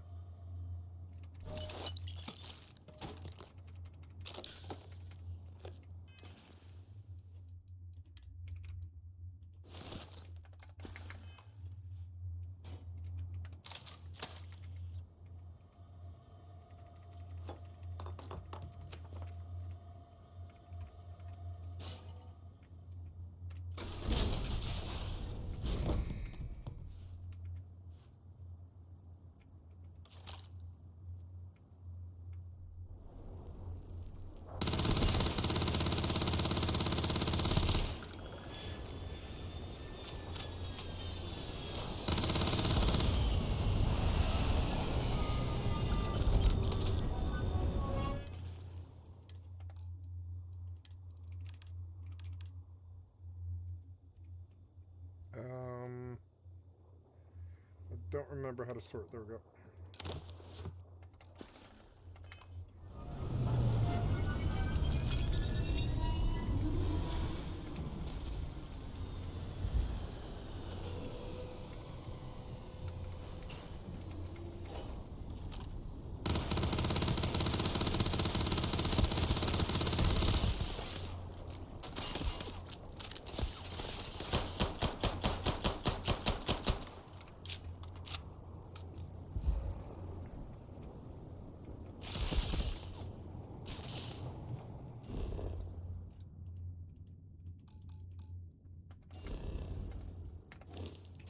carrying too much and can't fast travel.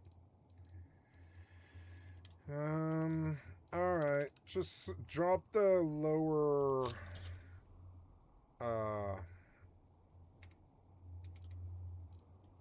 the amount to drop should be 5. Yeah. And then drop you. All of you.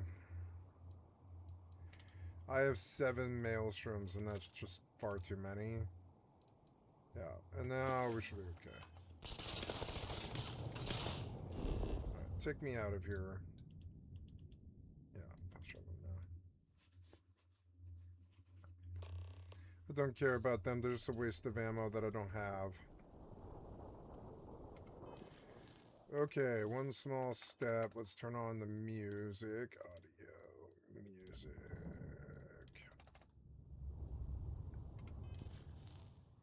Okay, one small step. Grab jump to Jemison or visit the landmark on Earth. Can we do that? Yeah, just go to that. Narian.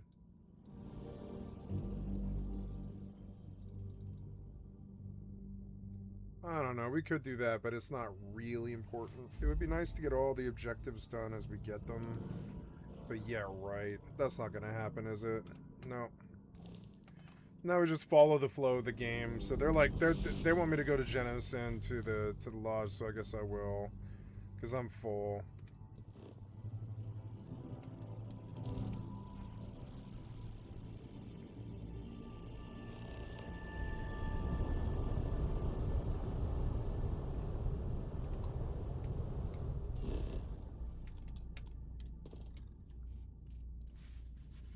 I like how fast I can get into this game without mods. That's just something that's very attractive to me too. And it won't ever screw up my save when they add content, you know, like the DLC or whatever. I'll have to buy that DLC, won't I? It's gonna be annoying. The last one was included with premium. I'm not clear for landed yet. Okay.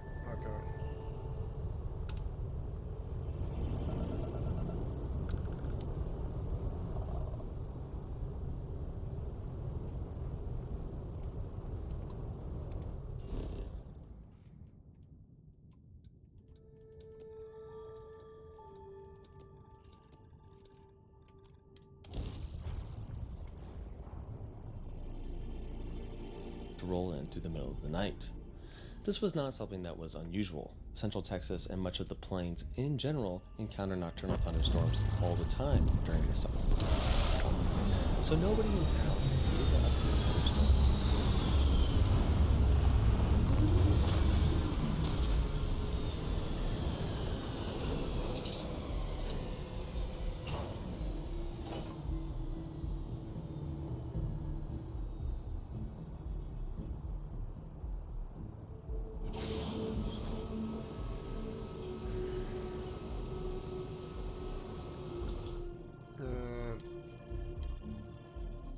I'll kill the music.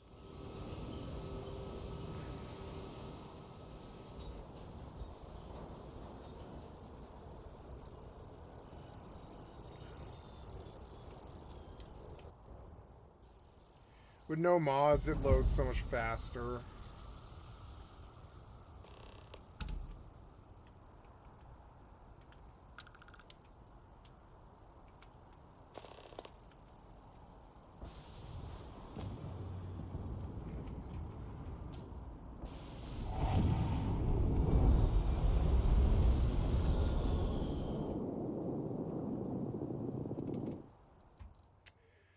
Okay. I don't think I have anything to sell.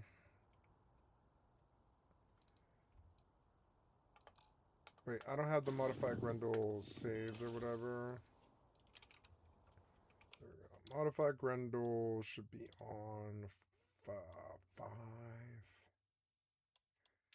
3. And then use is 777, so I need to buy 777. 777, 15 of it, I'll take it. I'll take all your ammo. No, wait, no. That is not what I wanted to do at all. Yep. I want to buy stuff, which you're not doing at all. So, resources, right? Yeah, I mean, I don't know. Do I build a base? No, I don't care about that. So...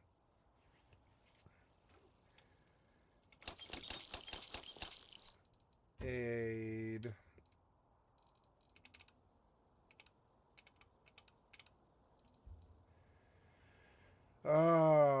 Yeah, this is too much stuff. I'm just gonna sell it down for incidental money for ammo. Yep. And there's all my med packs and injectors and stuff. Yep. So what else? And I have apparel. Yeah. Why? There, and then keep that one, and then aid. Yeah, aid's good. We're gonna sell down this time everything we have. Now, I guess everything I have is misc. Yeah, it's gonna be misc, huh?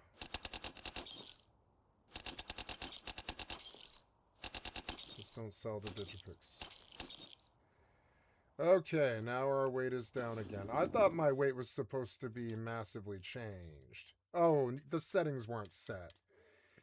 Very easy, very easy, very easy, very easy, very easy.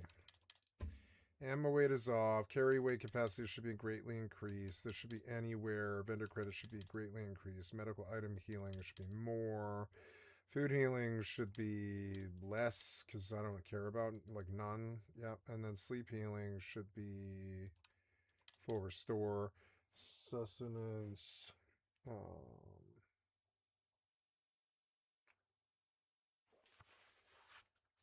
Oh, I missed the call. Oops.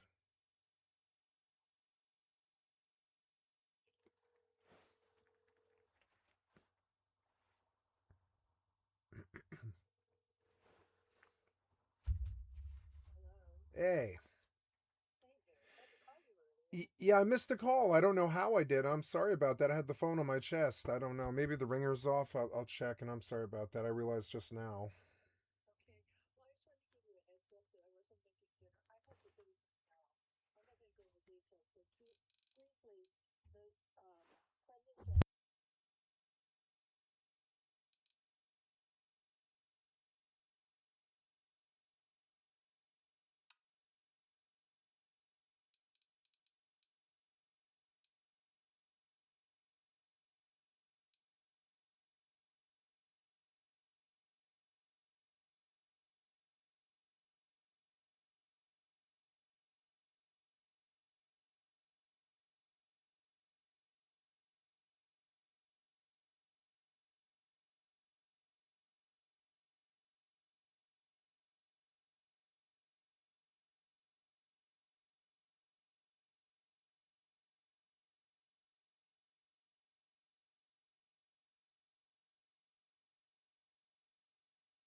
much thought. Parents put down their children for the night and went to bed. But as the storm passed over around midnight, everyone in town suddenly woke up. Was it a large bolt of lightning? No. Was it the sirens going off warning of an approaching tornado? No. It was actually a massive and sudden spike in temperature. According to those who witnessed the event, within a matter of minutes, the temperature outside became extremely hot. Thermometers on buildings climbed all the way up until they maxed out at 140 degrees Fahrenheit, or 60 degrees Celsius. During the thunderstorm, something strange caused the temperature to rise by nearly 50 degrees within only a few minutes. On top of the temperature spike, it was also extremely windy, and people panicked. Parents covered their children with wet towels, some rushed to underground cellars with cooler temperatures, and some even thought it was the end of the world. And this heat didn't just last for a few minutes. No, it stayed near 140 degrees for 4 sweltering hours. It wouldn't be until 4 a.m. that the heat and the winds finally died down. The townsfolk were so affected by this heat thunderstorm, they called the event Satan's Storm. The next morning, the residents of Copperall were eager to find out what happened, so they tuned in to the local news. What caused this freak heat storm? But to their surprise, nothing was mentioned about it on the news. Interestingly, this heat burst thunderstorm thing only seemed to happen over the town of Copperall. No other towns or cities in Texas reported a similar temperature spike. This further added to the mystery. Now, 140 degrees Fahrenheit, 60 degrees Celsius is a crazy outside temperature. Keep in mind, the highest official temperature ever recorded on this planet, like anywhere ever, is 134 degrees Fahrenheit, recorded in Death Valley, California on July 10th in 1913. So if this supposed heat wave thunderstorm actually happened, like the townsfolk claim, it would be the highest temperature ever recorded. So the question is, did this event actually happen? Well, surprisingly, the evidence suggests yes. But before we get to that, this video is sponsored by Mint Mobile. I'm a big fan of Mint Mobile. You know why? Because they don't have those stupid hidden fees. They give you premium wireless coverage without the premium price tag. And right now, they've got their biggest sale of the year for the holidays. You can now get 50% off their unlimited premium wireless plan, which means you can lock in Mint's lowest price of the year, just $15 a month for a 3, 6, or 12-month plan. And switching is way easier than people think. You can do it online with eSIM. No stores, no salesperson. You can keep your phone number, keep all of your contacts, and if you have an unlocked phone, you can just bring it over or shop for a new one through Mint. Also, you get unlimited talk and text, hotspot included, up to 20 gigs on the unlimited plan, and even free calling to Mexico, Canada, and the UK, in case you have a friend in the UK. And if you're worried about coverage, no need to be worried. They've got 5G coverage for 98% of Americans and 4G LTE coverage for 99% of Americans. So unless you live in like a cave or something, you should be good to go. If you want to stop overpaying for wireless for a limited time, you can get 50% off an unlimited premium wireless plan through Mint. Lock in Mint's lowest price of the year and pay just $15 a month for a 3, 6, or 12-month plan.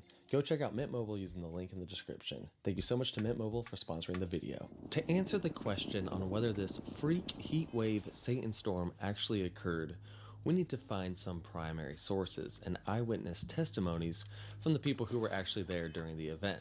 And honestly, one rather annoying aspect about this whole Satan's storm weather event is that there really isn't much info about it online or anywhere. It, in many ways, just seems like a piece of Texas folklore. But we do have reports about the event taken around that time. There was one journalist who traveled to the town after the event, WBAP-TV's photojournalist Floyd Bright. Bright filmed the extreme wind damage and interviewed several eyewitnesses. I searched forever for this footage. YouTube, the Internet Archive. A lot of other people were looking for this footage too, so I thought for sure it was lost media. But I somehow was actually able to find this footage online. It was in the North Texas University archives. How crazy is that? Anyway, I received the footage and here's what he captured. Now he starts off by filming various examples of strong wind damage. And the wind damage definitely was significant.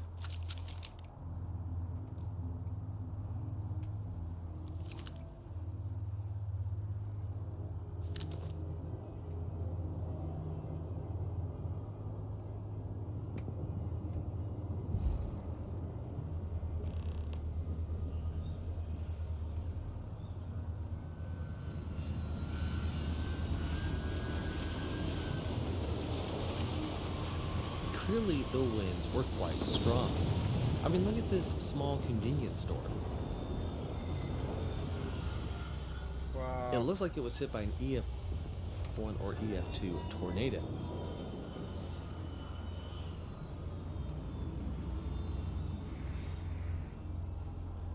Wind damage is cool and all, but we're here to talk about the heat. So let's get to the actual interviews. Well, about 12 o'clock last night, the lights and the air conditioners went off. So we went outside to where we thought it'd be cooler, but instead of being cooler, the temperature is about 100 degrees, and just like a hot blast of air out of the oven hit in the face when you went out there. It's so hot, you couldn't stay out there. And I called the electric power company and was telling them about how strong the wind was and the power was out. And JD, what? Well, our crew that started down here, they reported back to me on the radio that it was so hot in the truck and they thought that the heater was on. So they checked the heater to make sure the heater wasn't on. How hot was it? Well, it was over 100 degrees. Was it hard to breathe? Well, you couldn't hardly breathe. It's just like you stick your head in the oven. George and I went to the dock several times, about 3 times, and his car got hot. The water was boiling in his radiator. Many people had an extremely difficult time breathing, and wet towels were used to cool the air around their mouths to relieve some of their breathing difficulties, especially with young children and older adults.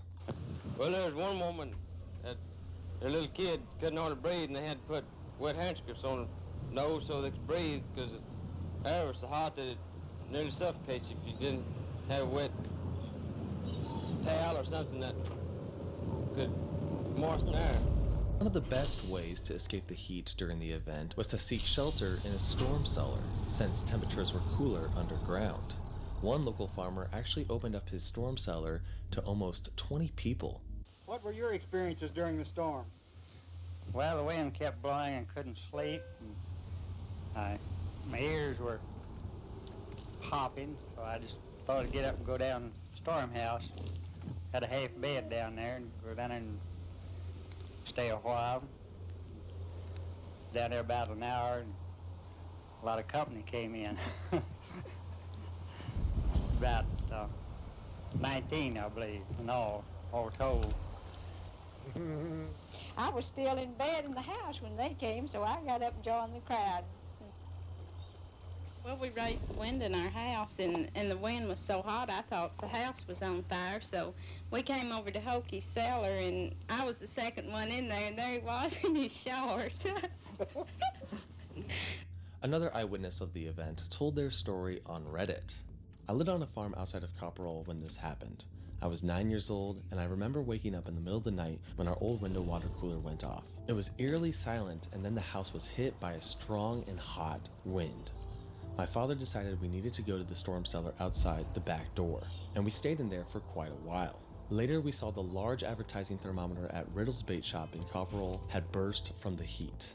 On the news, we saw photos of someone's cotton field, and all the plants were scorched. Very, very strange. Now, real quick, let's talk about that thermometer. In fact, let's talk about the 140-degree temperature, because nowhere in any of the interviews did someone mention 140 degrees. In fact, the only mention of an actual thermometer was right here. I got up about midnight and it was so hot. I came out here to see just how hot it was. This thermometer was sitting on 100 degrees, and I think it got hotter than that afterwards. I guess that could imply 140 degrees, but I'm not so sure. One primary source that did mention the 140 degree temperature was an article in the Clifton Record. The article was titled "Freak Heat Wave Hits Lake Whitney." By the way, Lake Whitney is a lake that Copperole is located on. Tuesday night, residents in the vicinity of a lakeside village in Mooney Village experienced a freak weather condition that caused considerable damage and aroused fear among the residents. Intense night heat that generated destructive windstorms unroofed a number of buildings, toppling power poles and trees. The temperature climbed to 96 degrees. The weatherman reported that the temperature must have reached nearly 140 degrees for a brief time in spots. Pressure dropped swiftly, and glass in the Mooney store shattered outward. A number of residents sought safety in a storm cellar. So that's all the evidence we really have for 140 degrees, but we do have some other evidence. Another more tangible piece of evidence might be the burned crops. A local farmer named Pete Burns, yes, literally his last name is Burns. Anyway, Mr. Burns reported that his cotton stalks had darkened and changed color, and that you could crush them with your hands almost like as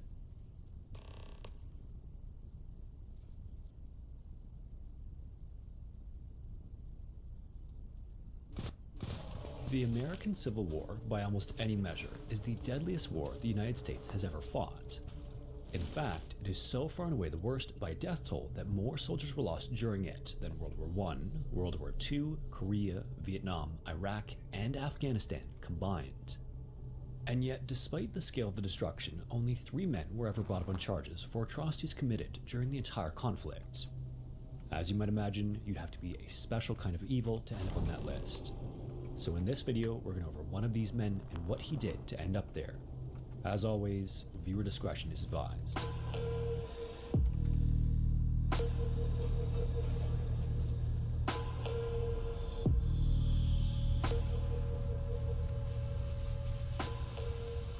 By the fall of 1864, so 3 years in by this point, the American Civil War had reached a point where every strategic resource mattered.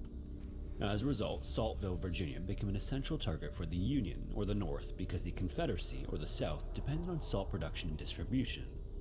Salt-preserved meat kept supply lines functional, and without it, soldiers went hungry fast. And Saltville, as you might have guessed by the name, produced it in abundance, which made it a critical piece of Southern infrastructure and a target that the Union wanted badly.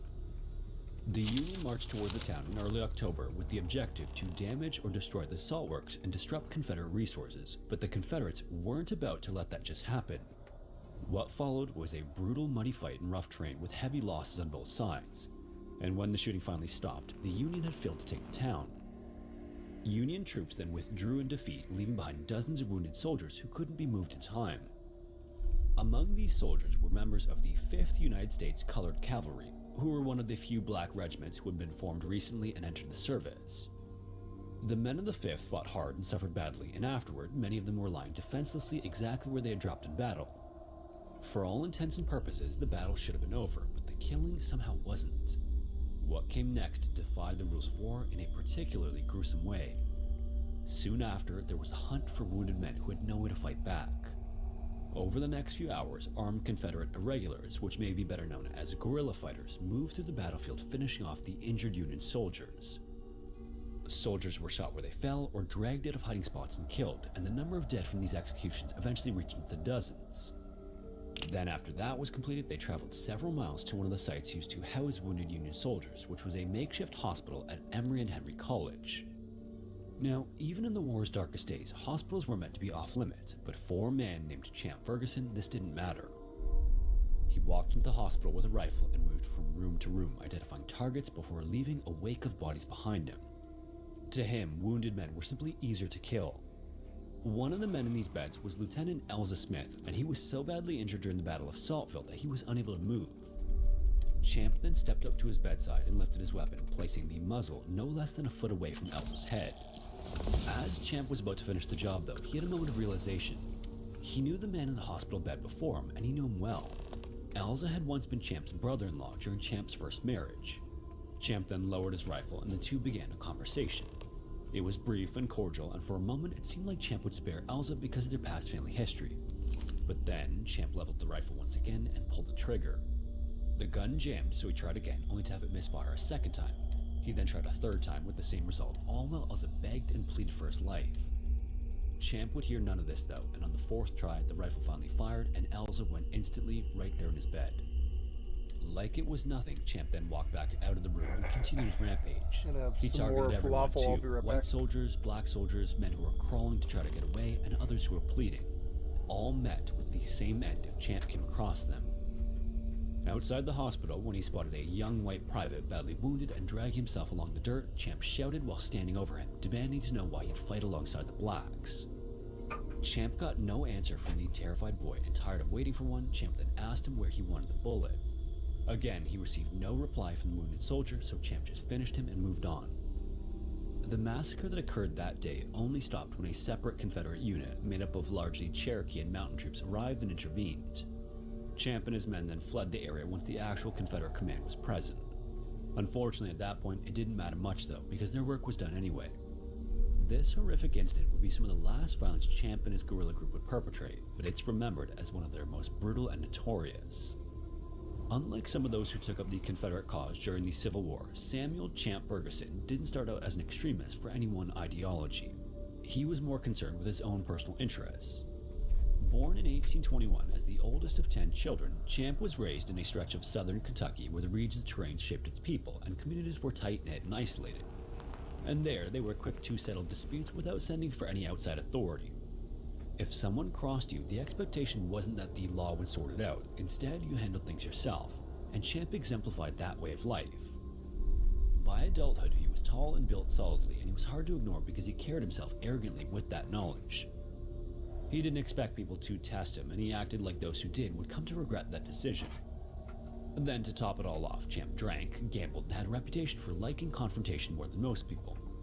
And despite growing up in an area where most families farmed modest plots and owned no enslaved people, Champ did well enough for himself to buy land and livestock in an area. He also would eventually go against the norm of his home region and became a slave owner. So by local standards, he was quite comfortable and much better off than his family, which was full of poor farmers. More than money though, what truly defined Champ's outlook on life was how he viewed interpersonal relationships. There seems to have been no shades of gray in Champ's mind when it came to others. People were either with him or against him. That worldview wasn't necessarily unusual for the region, but Champ had a willingness to act on it that set him apart from others. And if there was one single moment that locked You're Champ a former onto the enemy. You're a gimme. going down, it happened in the summer of 1858. By then, his temper and reputation for confrontation was already well established, but a dispute in August took things to a whole new level. That month, an argument broke out between Champ and the Evans family, specifically brothers Floyd and Alexander. The details of what set it off aren't exactly known, but what happened next is. The situation escalated hard and fast, ending with bloodshed on both sides. When it was over, one man was dead and another was barely alive. James Reed, a relative of the Evans brothers and a local constable, was killed in the dispute, and Floyd was stabbed multiple times and left lingering on the edge of death. Champ, who was the one who had done it all, soon found himself outnumbered and facing a group of very angry men who wanted immediate payback. Around those parts, a man responsible for 2 brutal stabbings didn't often walk away from a scene like that, but Champ didn't stick around long enough to see how it played out. He instead fought his way out of the region and fled, but it was a crime that would hang over his head anyway, and influence his decisions from that point forward. When the Civil War arrived, the region around the border of Kentucky and Tennessee was not a place where everyone neatly picked one side and lived united. Loyalty was scattered and deeply personal. Counties could lean one way, while the very next county over could sympathize with the opposite side. One household might see itself on the side of the Union, while its relatives might swear allegiance to the Confederacy. In many cases, people actually didn't really care for either side. They just cared about keeping their land and surviving whatever fighting rolled in their direction. Clinton County, Kentucky, where Champ was from, largely favored the Union, but just a step over the border in parts of Tennessee, sympathy shifted toward the Confederacy. Champ's own family reflected that contradiction, as most of them supported the Union while Champ didn't. That's not to say his allegiance was the product of anything remotely bigger than himself, though. His decision to side with the Confederacy has been debated over the years among historians, but the consensus is that his motivations were likely simple and selfish. The incident that resulted in the death of James and the wounding of Floyd was something that Champ had still gone unpunished for, and the war presented the opportunity for all of that to be lost in the chaos. If the Confederates ultimately won the war, Champ believed there was no way he'd be brought up on charges. He was also a slave owner, so there was an economic motivation too. And further supporting the idea that this was selfish is that prior to the incident involving the Evans family, Champ had briefly aligned with the Union alongside 2 of his brothers. When the conflict became real though, and he saw an opportunity to have his past forgotten, he switched sides. The Confederacy looked like the safer bet for a man who wanted his court case tossed out. Interestingly, one of Champ's brothers, Jim Ferguson, enlisted on the Union side, and when Champ aligned with the Confederacy, the siblings actually swore that if they ever crossed paths in battle, neither would hesitate to kill the other. Wow. Jim, however, was killed in the war before that moment could arrive. But in any case, by late 1861, with the Civil War now raging, Champ realized he could no longer stay in his home county without running into trouble from neighbors who saw his Confederate sympathy as a threat. He then moved his wife and young daughter south to Tennessee and settled in a region aligned with the South. While the official armies were still getting their bearings in this new national war, Champ had already started his own army of sorts. He gathered a small group of men together and began operating outside the boundaries of any kind of formal command. This wasn't the only group of guerrilla fighters that involved themselves in the war, but Champ's group was fiercely loyal to him. And if you recall, Champ saw people completely in black and white as either friends or enemies, and with his allegiance sworn to the Confederacy, he and his guerrilla band terrorized those who supported the Union. In fact, if Champ believed someone was a Unionist in even the most casual sense, that was enough. All it took for him was a rumor of Union sympathy, and his first known killing of the war not only set the tone, it foreshadowed what would happen in Saltville years later. On November 1st, 1861, barely 7 months into the war, Champ and his group rode to the home of William Frog, a neighbor Champ had known for most of his life. When Champ arrived at the house, he learned that William was bedridden with a case of measles and was so weakened by it that he couldn't even get out of bed. Seeing Champ's familiar face, though, William's wife invited him in and treated him like somebody stopping by for a normal visit. She even offered him a seat and an apple, but Champ declined both. Instead, he walked straight to the room where William was lying in bed and woke him up. And groggy from sleep and illness, William wasn't sure what was going on, but Champ got right to the point. He then asked William if he had stopped by a nearby Union recruitment camp. William was taken aback by the question and firmly denied the accusation. But incredibly, although Champ could see that he was sick and barely coherent, and William was obviously in no condition to be traveling, none of that mattered. Champ had heard differently, and that was as good enough as a verdict. Champ didn't waste time debating William, and in one motion, he lifted his pistol and fired twice in full view of his wife and child. As William's body lay there, Champ and his gang tossed the house looking for weapons. When they found none, they left as quickly and as casually as they had These are like arrived. full-blown outlaws. If anyone wasn't sure before that moment what kind of war Champ intended to fight, there was no question afterward, and he further solidified his stance a month later. Unlike William, Reuben Wood wasn't bedridden, but he was blinded by their past relationship. Reuben had known Champ since Champ was little, and they became good friends as he grew up. Reuben was outside doing chores when Champ arrived, flanked by 2 companions. Before Reuben even had a chance to greet the men, Champ launched into accusations that Reuben had visited a camp to enlist for the Union side. Reuben didn't deny visiting the recruitment camp like William had. Instead, he confirmed it and tried to appeal to the history the 2 men shared as friends. He reminded Champ that they had never crossed each other or had any kind of disagreement before. Sensing what was coming, though, Reuben's wife and daughter began to panic and pleaded alongside him, trying to reason with Champ, who was now enraged by Reuben's confession. Champ then took a moment to compose himself and calmly admitted that Reuben had always treated him well, but then he shot him anyway. The first bullet didn't drop Reuben, so Champ fired again and missed. This gave Reuben a chance to stumble into his house for protection. He then grabbed a hatchet and braced himself behind a locked door. Champ then calmly walked around the house, entered through the unlocked back door, and came at Reuben again. The 2 men then struggled, and Reuben actually managed to fight Champ off, but the wound he had already taken was too severe, and he died the following day. After the deaths of William and Reuben, people in the area knew exactly what Champ was willing to do. Within a short time, he gathered a group of roughly 20 men who rode with him. And outside of Champ being the leader of the outfit, there was no formal command, and more importantly, no rules of war to follow. The men answered to Champ alone, and they were guided by his grudges and suspicions. Many of the men he would go on to target weren't soldiers, and most, like William and Reuben, were neighbors he had known for years. Among his body count were Union soldiers and members of the Home Guard, but most were simply farmers who may or may not have held anti-secessionist opinions. As you might imagine, stories I of don't his know, maybe I brutality better spread loot, quickly, actually. especially among those who stood against him. He killed prisoners of war, the elderly, the incapacitated, and those who had no chance of defending themselves. Stories emerged that he would sometimes decapitate his victims and roll their heads down a hillside. On occasions, when his own men showed hesitation, he saw this as complete disobedience. There was at least one moment when he reacted angrily to one of his fighters choosing not to shoot a young teenager who was trying to run away from one of their attacks. And even the side he supported found it difficult to support Champ's efforts. Confederate authorities arrested him at one point, accusing him of killing someone tied to their own government. Champ then spent weeks in custody and waited to face consequences, but the accusation didn't result in a conviction, largely because wartime justice was unpredictable and evidence of his involvement was scarce.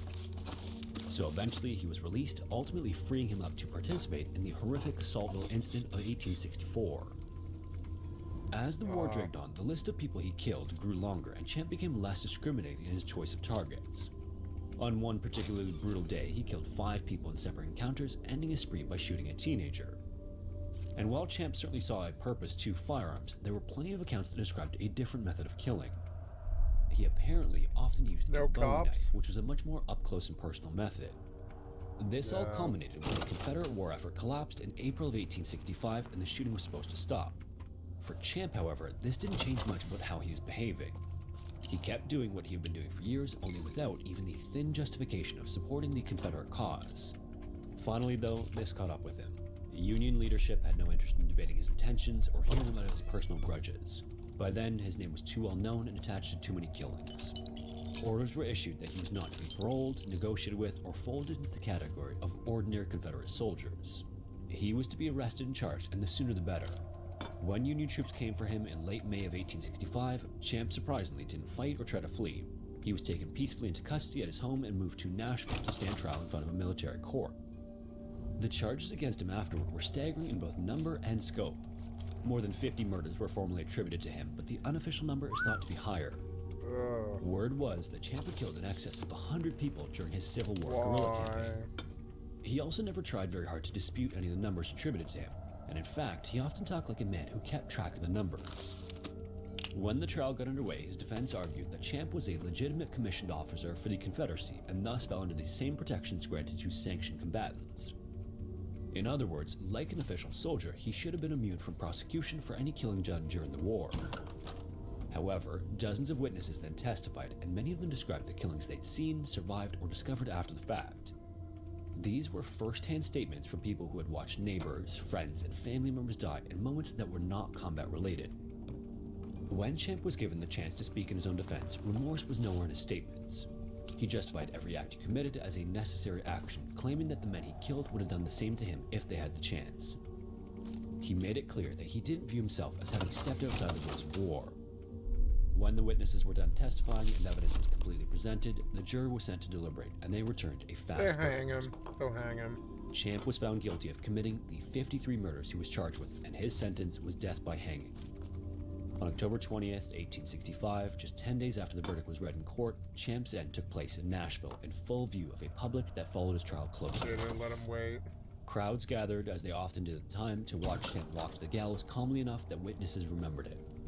Before the trapdoor was opened and the act was carried out, Champ loudly asked for God to have mercy on his soul. With those last words, the lever was pulled, but things did not go exactly as planned.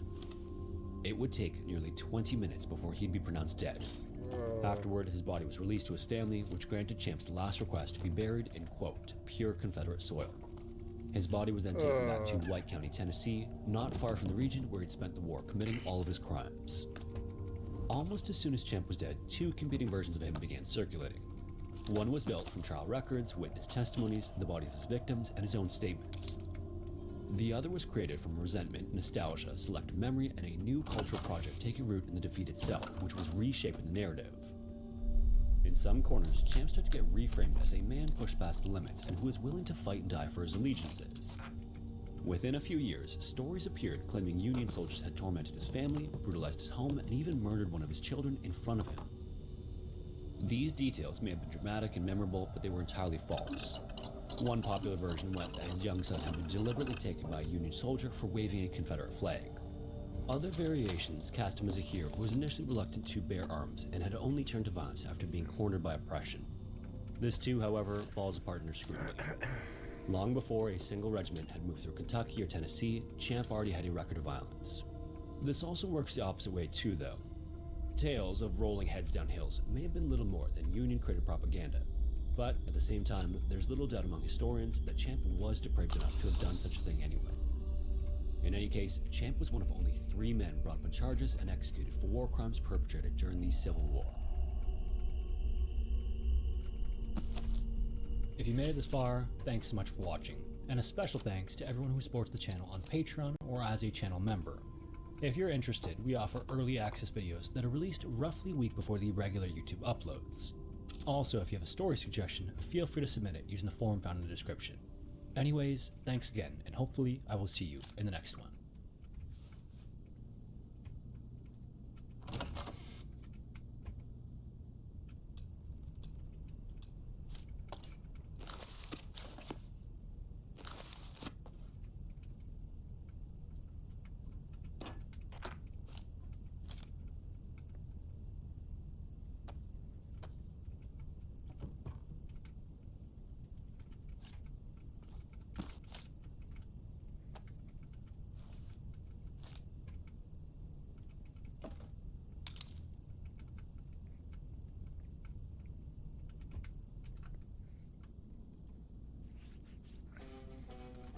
The history of cocaine in America, particularly during the era of the Old West, is a tale of initial enthusiasm, followed by growing concern and eventual prohibition.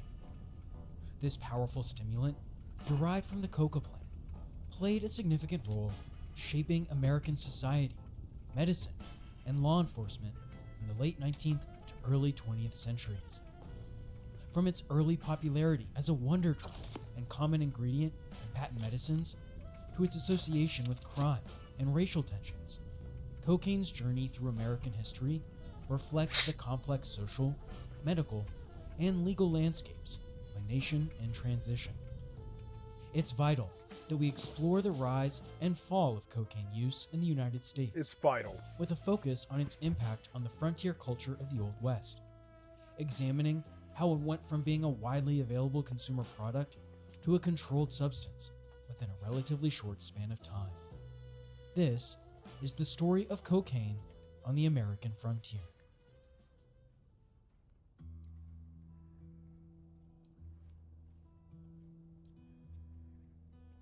The cocaine alkaloid is derived from the erythroxylon coca plant, a bush native to the Andean region of South America, including Peru, Bolivia, and Colombia. This plant has played a significant role in the cultures of these areas for millennia, with indigenous populations utilizing its leaves for their nutritional content and pharmacological effects, including the presence of cocaine. In many native South American societies, the practice of masticating coca leaves remains commonplace to this day. The Incan civilization, for instance, employed this method to combat the physiological challenges posed by high-altitude living. Consuming coca leaves aided in elevating their cardiovascular and respiratory rates, counteracting the effects of the rarefied air found at great elevations. Archaeological discoveries have unearthed coca leaves among the possessions of ancient Peruvian mummies. Additionally, period ceramics depict individuals with distended cheeks, suggesting the widespread nature of coca leaf chewing. Some historical evidence points to the use of coca leaves combined with saliva as a primitive anesthetic during cranial procedures like trepanation, an early surgical technique involving the creation of holes in the skull to alleviate intracranial pressure or treat head trauma. Upon their arrival in South America, Spanish conquistadors initially prohibited coca use, associating it with demonic influences. However, they soon recognized its role in maintaining worker productivity amongst the indigenous population. Consequently, they reversed their stance, legalizing coca and implementing a taxation system on its cultivation, claiming a portion of each harvest's value for themselves. In 1569, Nicolas Monardes, a Spanish botanist, documented the indigenous practice of mixing coca leaves with tobacco to induce a state of elation. He observed that this combination led to a sensation akin to inebriation and impaired judgment. 4 decades later, in 1609, Padre Blas Valera elaborated on coca's therapeutic applications, noting its use in wound treatment, bone mending, and prevention of cold-related ailments. Valera posited that if coca could effectively treat external injuries, its internal consumption must yield even greater benefits. As Spanish settlers observed the near-constant presence of coca leaves in the mouths of indigenous individuals, many adopted the habit themselves. Word of coca's fatigue and hunger-suppressing properties eventually reached Europe. In the early 1800s, European researchers successfully isolated pure cocaine from coca leaves. This refined, crystalline form of cocaine proved to be significantly more potent, potentially hundreds of times stronger than the traditional method of leaf chewing practiced by indigenous populations for centuries. The energizing and hunger-reducing qualities of coca leaves had been recognized for generations, but it wasn't until 1855 that researchers successfully extracted the key component, cocaine. Prior to this, numerous European chemists had attempted and failed to isolate the cocaine alkaloid. These difficulties stemmed from both the limited chemical knowledge of the era and the degradation of plant samples during lengthy sea voyages from South America to Europe. However, a significant advancement occurred in 1855 when German chemist Friedrich Goethe became the first to extract the cocaine alkaloid. He dubbed it erythroxylene and published his findings in a prominent scientific journal in Germany.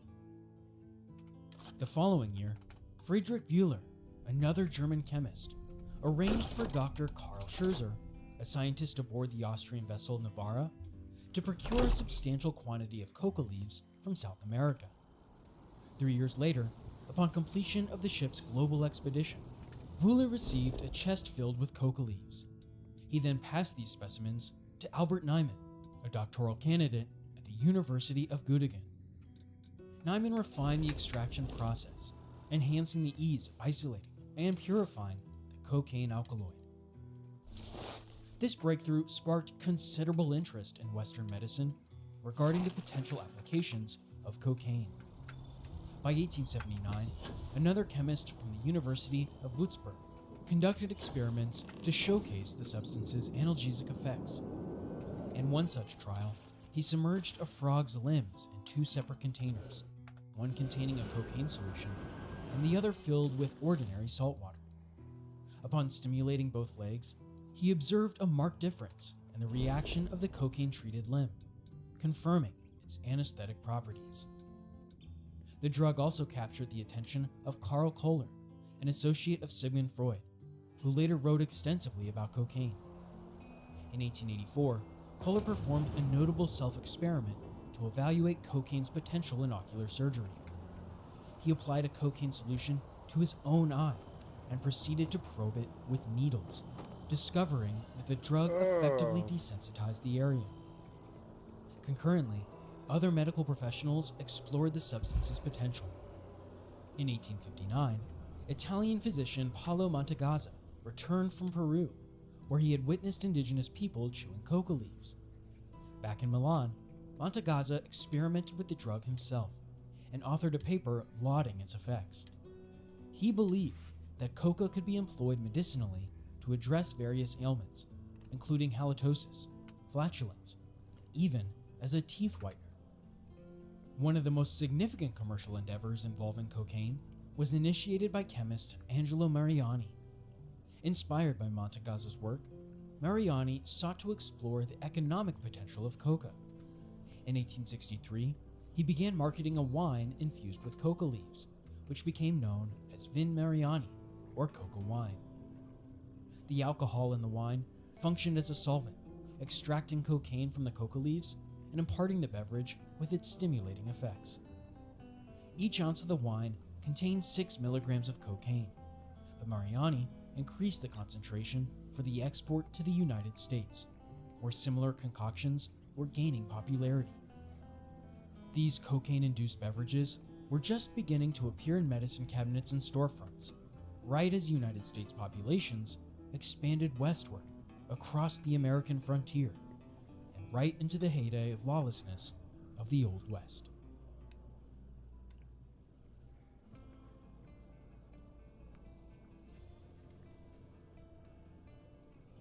In the late 19th century, cocaine found its initial foothold among laborers in the American frontier, where it was utilized as a stimulant. Employers, operating under misguided notions, often supplied workers with cocaine, erroneously believing it would enhance their productivity. This practice was particularly prevalent among African American workers, who were wrongly thought to derive greater benefits from the drug. A racist misconception, reported in medical news, falsely claimed that cocaine rendered black workers impervious to extreme temperatures. However, the substance's reputation quickly soured. By 1897, Colorado pioneered legislation to regulate cocaine sales, largely due to concerns raised by the mining industry. The use of cocaine extended beyond African American laborers, gaining traction among workers of diverse backgrounds in northern urban centers. Its popularity was partly due to its affordability compared to alcohol. In the Northeast, factory employees, textile mill workers, and railroad staff turned to cocaine to combat fatigue during extended shifts, sometimes using it as a caffeine substitute. Societal fears emerged about vulnerable groups, especially young women, being coerced into cocaine use, with unfounded concerns that addiction would lead to prostitution. While tales of youth corruption by cocaine circulated widely, concrete evidence supporting these claims was actually scarce. John Pemberton, a Civil War veteran, was among those who capitalized on cocaine's rising popularity. Following a battle injury that led to morphine addiction, Pemberton sought an alternative treatment in cocaine. Drawing inspiration from the success of Vin Mariani, the coca-infused wine, he developed his own concoction called Pemberton's French Wine Coca. This product was marketed as a panacea for various ailments and even touted as an aphrodisiac. However, the implementation of temperance laws in Georgia in 1885 forced Pemberton to reformulate his product. He substituted sugar for wine, creating a new beverage that would eventually evolve into Coca-Cola. Following Pemberton's death, Asa Griggs Candler assumed control of the company, marketing Coca-Cola as a patent medicine, a common practice at the time. The drink was promoted as a remedy for exhaustion and headaches. In 1898, faced with the proposed congressional tax on medicines, Coca-Cola pivoted its marketing strategy, repositioning itself as a beverage rather than a medicinal product. The name Coca-Cola reflected its primary ingredients, coca leaves and cola nuts. While the precise cocaine content in the original formula remains uncertain, it's clear that early versions of the drink contained some amount of the drug. During this period, cocaine was still widely regarded as a popular stimulant, although concerns about its addictive properties began to surface by the late 1890s. In the latter half of the 19th century, cocaine was readily accessible throughout the American frontier. It could be procured from a variety of sources, including pharmacies, taverns, general stores, and even mail-order catalogs. Initially introduced in the 1860s as a potential solution for morphine dependency, cocaine quickly became a common over-the-counter remedy for minor health issues. Soon after, it became a key ingredient in patent medicines, with cocaine-infused lozenges marketed as treatments for respiratory ailments and dental discomfort. Medical professionals prescribed it for a wide array of conditions, ranging from digestive issues and mood disorders to pain management and pregnancy-related nausea. Cocaine was incorporated into various medicinal preparations, such as cough mixtures, rectal suppositories, and topical applications. By 1885, cocaine was available in multiple forms, including cigarettes, powder, and injectable solutions. It gained popularity as a local anesthetic in medical procedures. Promoted as a panacea for numerous ailments, from hemorrhoids to liver diseases, cocaine's widespread use led to a nationwide health crisis. People consumed it in combination with chewing gum or tobacco, while soldiers utilized it to combat exhaustion. Itinerant merchants, often referred to as snake oil salesmen, traversed the frontier, peddling an array of cocaine-based products alongside other substances like opium, heroin, and morphine. These traveling salesmen found a receptive market in frontier settlements, where their mobile pharmacies were stocked with questionable remedies. One of these snake oil salesmen's favorite coked-up products was called cocaine candy. These sweet hard candies were manufactured by Heater Halls, sold for 5 cents a tin, and included flavors such as kumquat, poppy, hemlock, and the kids love them. The kids go crazy on them. Mushroom, and spinach. Their slogan, "The sweet that kumquat, spinach, mushroom, poppy, and hemlock. Why hemlock? Isn't hemlock poison? Your kicks from Lollipop Licks, the candy that takes you on a trip." Not that cowboys on the frontier needed any more adventure. In 1885, the pharmaceutical giant Parke-Davis began mass producing and distributing a variety of cocaine-based products, including coca leaf cigarettes, inhalants, cordials, crystalline cocaine, and injectable solutions. The company's bold marketing claimed its products could substitute for sustenance, instill courage in the timid, grant eloquence to the reticent, and render individuals impervious to pain. Cocaine's influence became so pervasive that it even permeated popular literature by the late 1890s. In Arthur Conan Doyle's detective stories, the iconic Sherlock Holmes was depicted as using cocaine injections to alleviate boredom between cases. What? The drug's popularity extended to early 20th century urban centers. In Memphis, Tennessee, cocaine was openly sold in Beale Street drugstores, with small quantities priced at just 5 or 10 cents.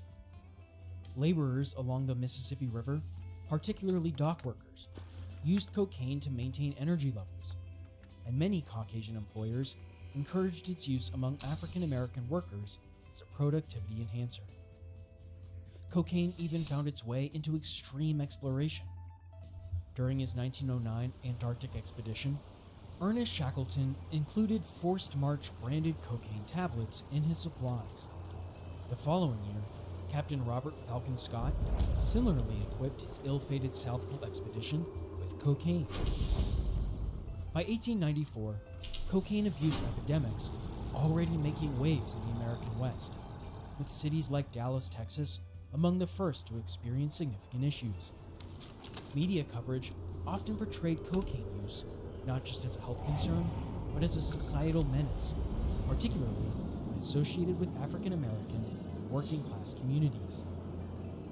The aforementioned depiction of cocaine use among black populations was heavily influenced by racial biases, with southern urban centers especially promoting fears of rampant drug use within African American communities. This growing alarm prompted state legislatures more eastward, in Alabama, Georgia, and Tennessee, to propose their first anti-cocaine laws by 1900. Exaggerated and sensationalized accounts of cocaine's effects on African Americans also fueled widespread panic. In 1901, the Atlanta Constitution reported an alleged dramatic increase in cocaine use among black individuals. The New York Times followed with an article claiming cocaine enhanced sexual urges and transformed peaceful black people into aggressive, violent individuals. Some medical professionals even asserted that cocaine drove African Americans to criminal behavior, including sexual assault, further intensifying public fears. One Mississippi judge went as far as to claim that giving cocaine to a black person was more perilous than infecting a canine with rabies. These extremely racist viewpoints shaped drug policies, law enforcement strategies, and incited violence against African Americans. In 1906, a major racial conflict erupted, instigated by white citizens responding to reports of black cocaine fiends engaging in criminal activities. Such white-led racial violence, fueled by exaggerated fears of black cocaine users, was not uncommon during this era.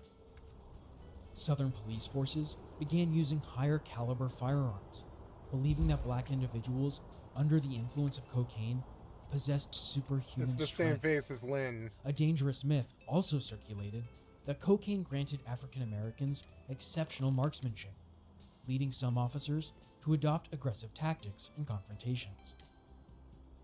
Public sentiment soon turned decisively against cocaine users, with criminal behavior becoming closely linked to cocaine use, especially amongst black individuals.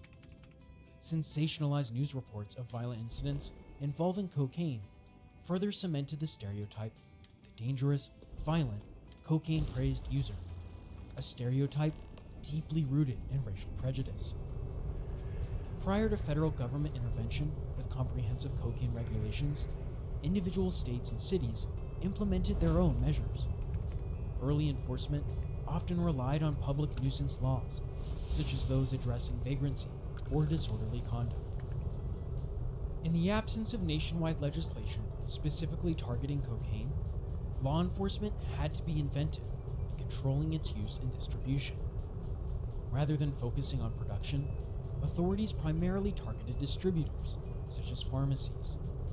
In many instances, local health boards or pharmacy regulators assumed oversight roles for cocaine sales. Some states opted for complete prohibition of cocaine. Georgia led the way in 1902, becoming the first state to implement a total ban on cocaine sales. Other states, like Louisiana, enacted ordinances restricting sales but maintained vague exceptions for medicinal uses. Most states, however, chose stricter controls over outright bans. For example, California passed a law in 1907 mandating that cocaine only be sold with a physician's prescription, resulting in over 50 arrests of store owners and clerks within the first year. New York followed suit in 1913, limiting druggists' cocaine stock to under 5 ounces. Early labeling requirements also emerged, with some states mandating that products containing cocaine be clearly marked as poisonous. The declining reputation of cocaine became evident through its impact on notable figures such as William Halsted, a trailblazer in modern American surgical practices. Despite his considerable medical achievements, Halsted's ongoing battle with addiction underscored the perilous nature of cocaine use. Once lauded for its invigorating properties, cocaine was increasingly associated with severe dependency and cognitive decline. Similarly, Sigmund Freud's experience with the drug served as another cautionary tale. Initially an advocate for cocaine as a remedy for mental health issues, Freud's enthusiasm waned as he encountered alarming side effects, including epistaxis and cardiac arrhythmias, ultimately leading him to retract his earlier endorsement. As instances of addiction proliferated, cocaine's standing in society deteriorated.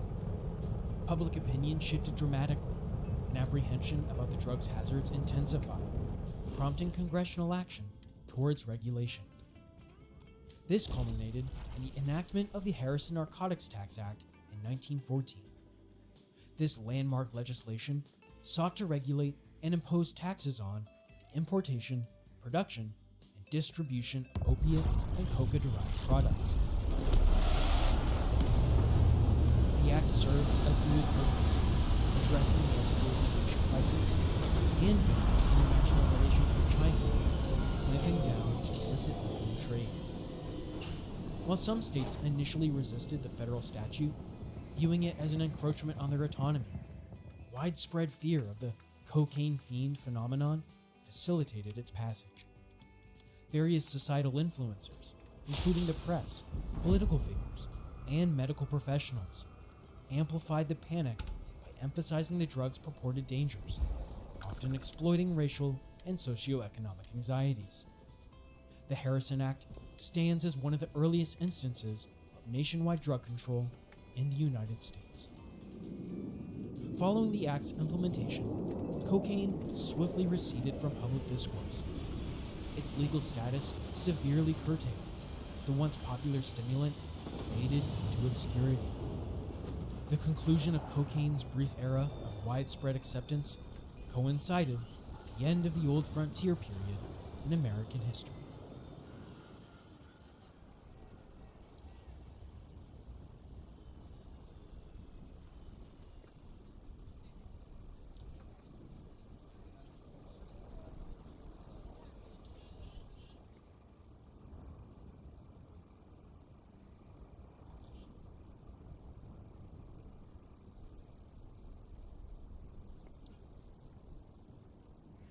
New season, huh? There's like a new season, Visual Wheel and Once Human. I didn't know that.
go look at the Steam game and player statistics. I can't open my win thing for some reason.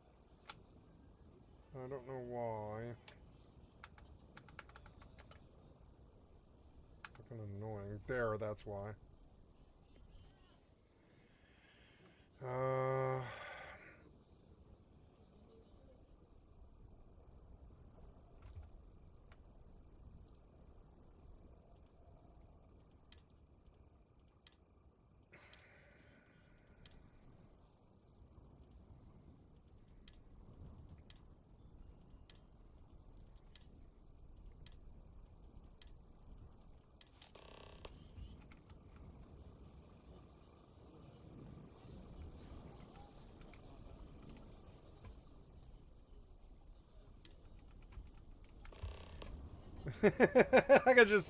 I don't have to bring her in so I don't get any judgment.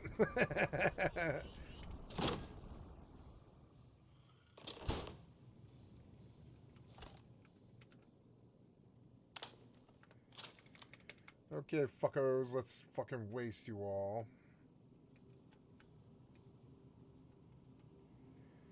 Did you see me?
Job gone wrong. Sorry, I stabbed the hostages.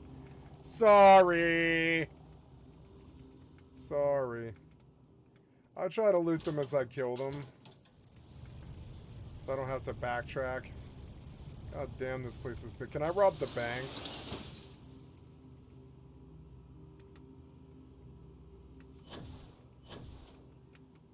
You killed all the hostages? Yeah, I killed all the hostages. Sorry.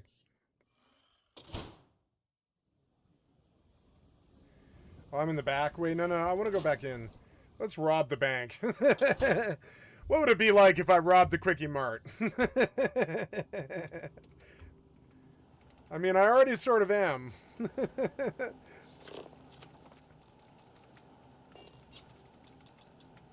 Lock is too difficult.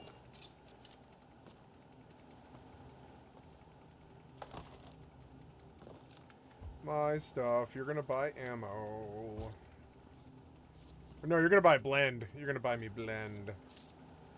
Lots of blend. You're gonna support my blend habit with your markers and your pens. And I'll take this down to the secondhand office supply store and I'll dump all this stuff off for like $1.70. And I'll use it to buy $1's worth of blend. You think I'm kidding, but I'll stab your ass and I'll fucking blend before I do it. Hey, blender head. Give me more blend. I had the blend monkey on my back for a while. I don't need you to.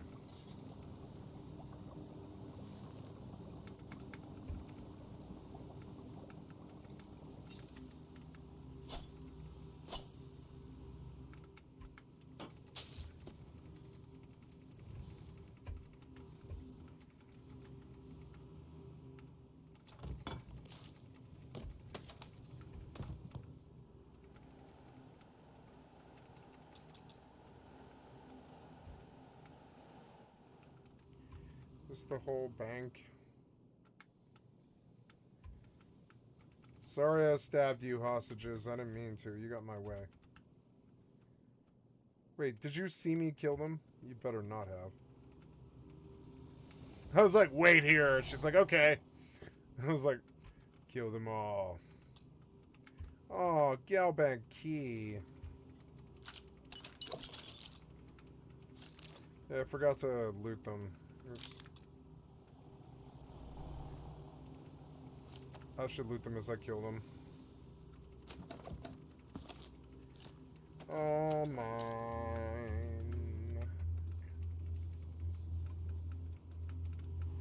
Alright. Now that I've robbed the place, the shooting is over. The piece of shit back robbers fucking crossed me. I warned them not to cross me. They fucking crossed me. Are you judging me? Don't judge me. This won't go well if you don't judge me. Let's part ways. Aw, really? I don't want your judgment. Not this early in the game where I have to rob everybody I come across, keep creeping on the come up. And give me my motherfucking ammo and blend. How am I supposed to be a fucking active, fucking, you know, functional drug addict if you're fucking judging me all the fucking time? I can see your eyes, you're judging me. God damn, I hate you. This was over blend, wasn't it? Yes, it was. I robbed them for blend. I'm sorry. Yeah, I laid waste to their whole shebang or whatever. Fuck them.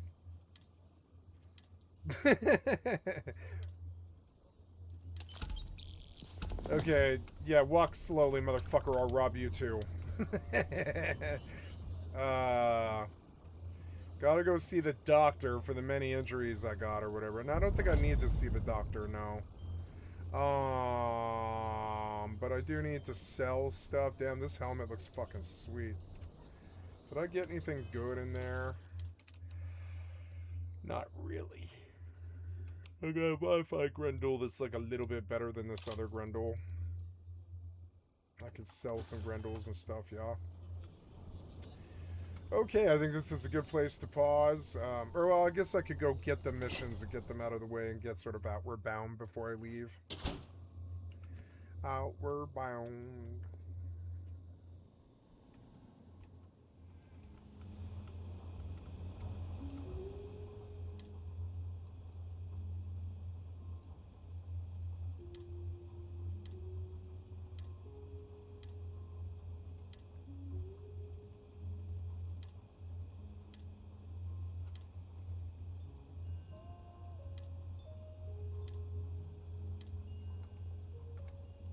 No.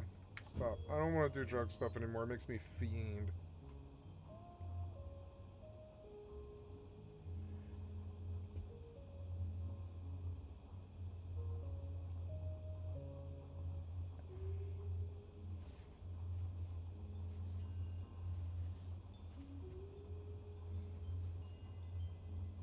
What if they lose their GOP half?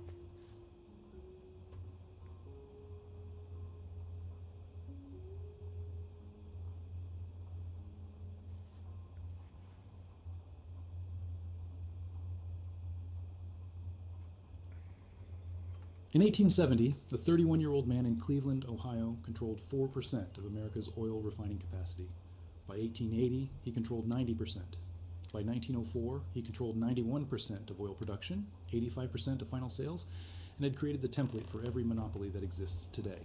His name was John D. Rockefeller, and the system he built, the corporate structures he invented, the monopolistic tactics he perfected, they didn't die when Standard Oil was broken up in 1911. They evolved, they spread, and they control your life right now in 2025. The gasoline you pump, the drugs you buy, the tech platforms you use, the food you eat, the banks you borrow from, every single one uses the Rockefeller playbook. Vertical integration, horizontal consolidation, regulatory capture, tax-exempt foundations that shape policy, and market dominance so complete that competition becomes impossible. Rockefeller didn't just build an oil empire, he built the architecture of modern corporate control. And you cannot escape it, because the system isn't Standard Oil. The system is the method, and that method has been replicated by every dominant corporation for 150 years. Amazon uses it, Google uses it, Pfizer uses it, JP Morgan uses it. They all learned from the same blueprint, the Rockefeller blueprint. Control the supply chain vertically, eliminate competitors horizontally, capture the regulators, use philanthropy to buy legitimacy. The white whale When way. the government finally breaks you up, make sure the pieces you control are worth more than the whole. Let me show you exactly how Rockefeller built the system, how he used it to become the richest man in history, how Standard Oil's breakup actually made him richer, and why 114 years after that breakup, you still live in the world Rockefeller designed. Because understanding this system isn't academic, it's survival. The system is designed to extract wealth from you and concentrate it at the top. And once you see how it works, you'll see it everywhere. John Davison Rockefeller was born July 8, 1839 in Richford, New York. His father was a con man who sold fake cancer cures. His mother... Starfield, remind me where all the magazines are in Aquila City.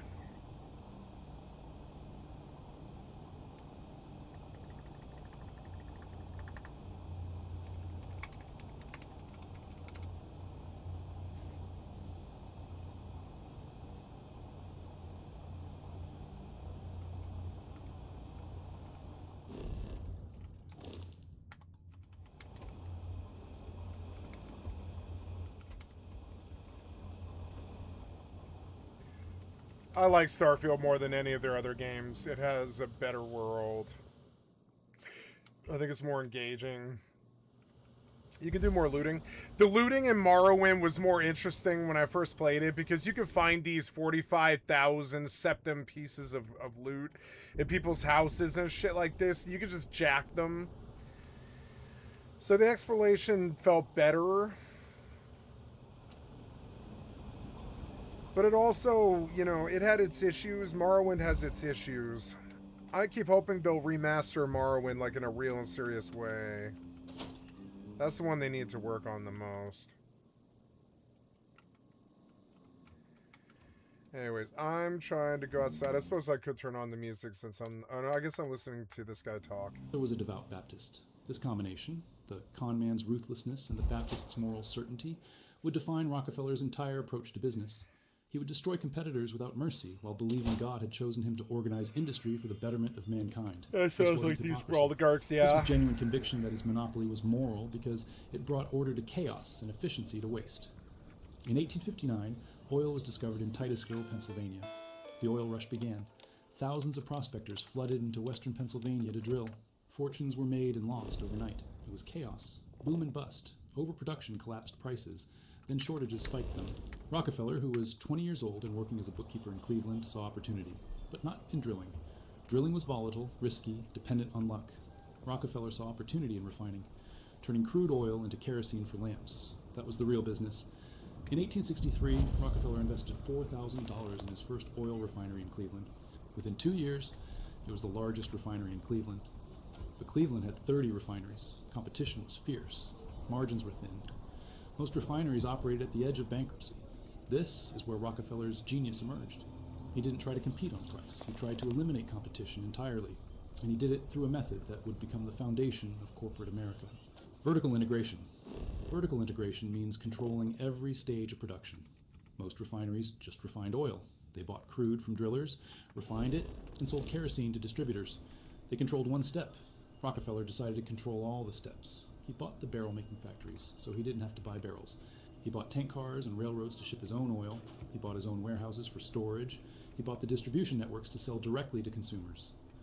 Every step that used to be a separate business generating profit for someone else, Rockefeller brought in-house. This gave him massive cost advantages. While competitors paid 25 cents per barrel from barrel makers, Rockefeller made his own for 15 cents. While competitors paid railroads to ship oil, Rockefeller owned the tank cars and negotiated secret rebates. The railroads paid him to ship his oil and charged competitors more. This wasn't just efficient, this was predatory. Rockefeller could sell kerosene at prices that put competitors out of business while still making profit. And that's exactly what he did. By 1870, Rockefeller created Standard Oil Company of Ohio. His refinery capacity had grown from one small plant to the largest refining operation in the world. But he still only controlled 4% of American refining. That wasn't enough. So Rockefeller launched the second phase of his strategy, horizontal integration. If vertical integration is controlling the entire supply chain, horizontal integration is buying or destroying every competitor. In 1872, Rockefeller initiated what historians call the Cleveland Massacre. Over 3 months, Rockefeller approached every refinery owner in Cleveland.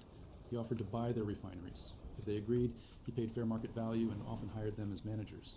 If they refused, he launched a price war. Rockefeller would drop the price of kerosene below cost. His competitors, who couldn't produce as cheaply, lost money on every sale. They had two choices: sell to Rockefeller or go bankrupt. Most sold, a few fought, they all lost. By the end of 1872, Rockefeller controlled 25 of Cleveland's 26 refineries. He went from 4% to 25% of American refining capacity in 3 months. This was the blueprint: offer to buy. If they refuse, destroy them economically. And buy the ruins.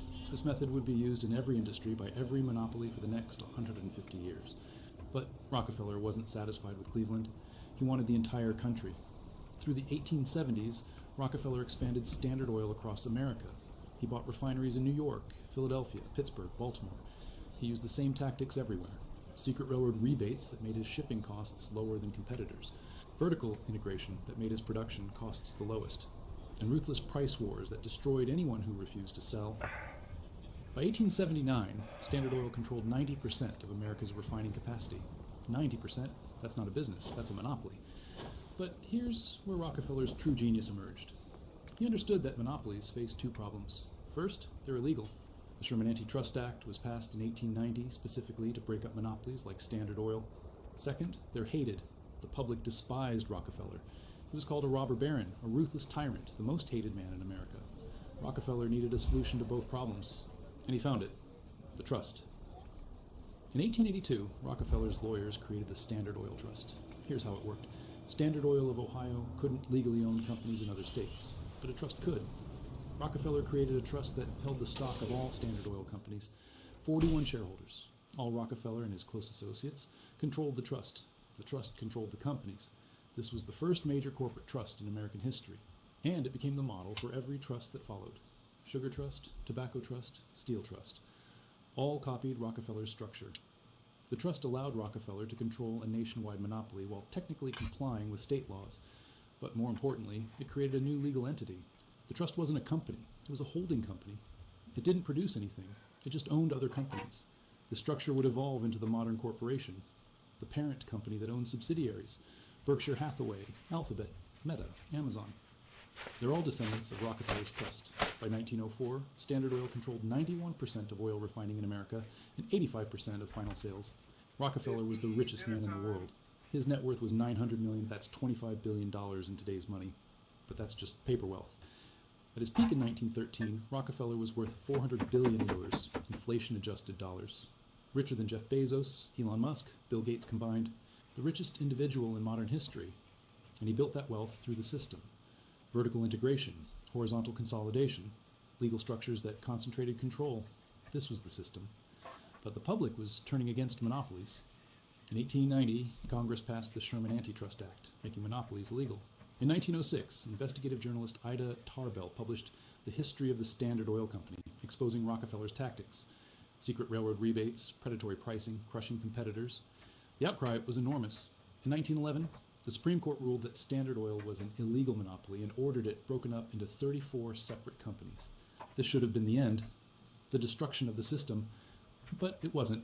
It was the beginning of the system's evolution, because when Standard Oil was broken up, Rockefeller still owned shares in all 34 companies. Standard Oil of New Jersey became Exxon, Standard Oil of New York became Mobil, Standard Oil of California became Chevron, Standard Oil of Indiana became Amoco, Standard Oil of Ohio became Sohio, later bought by BP. The breakup didn't destroy Rockefeller's wealth, it multiplied it. Before the breakup, Standard Oil stock was worth about $600 per share. After the breakup, the combined value of all 34 companies was worth over $2,000 per share. Rockefeller's wealth tripled. Why? Because the breakup forced each company to compete, which drove innovation and efficiency. And because breaking one monopoly into 34 companies that still dominated their regional markets wasn't really breaking up the monopoly, it was just reorganizing it. Today, most of those 34 companies have merged back together. Exxon and Mobil merged in 1999. Chevron bought Standard Oil of Kentucky and Gulf Oil. BP bought Amoco and Sohio. The Standard Oil monopoly that was broken up in 1911 has essentially reconsolidated into Exxon, Mobil, Chevron, and BP. The system broke itself up to avoid regulation, then quietly put itself back together over 100 years. But Standard Oil isn't even Rockefeller's most enduring legacy. The real legacy is the system itself. The methods, the structures, the playbook. Let me show you how it's being used right now. Amazon uses vertical integration exactly like Rockefeller. Amazon started as an online bookstore. Now it controls the entire supply chain.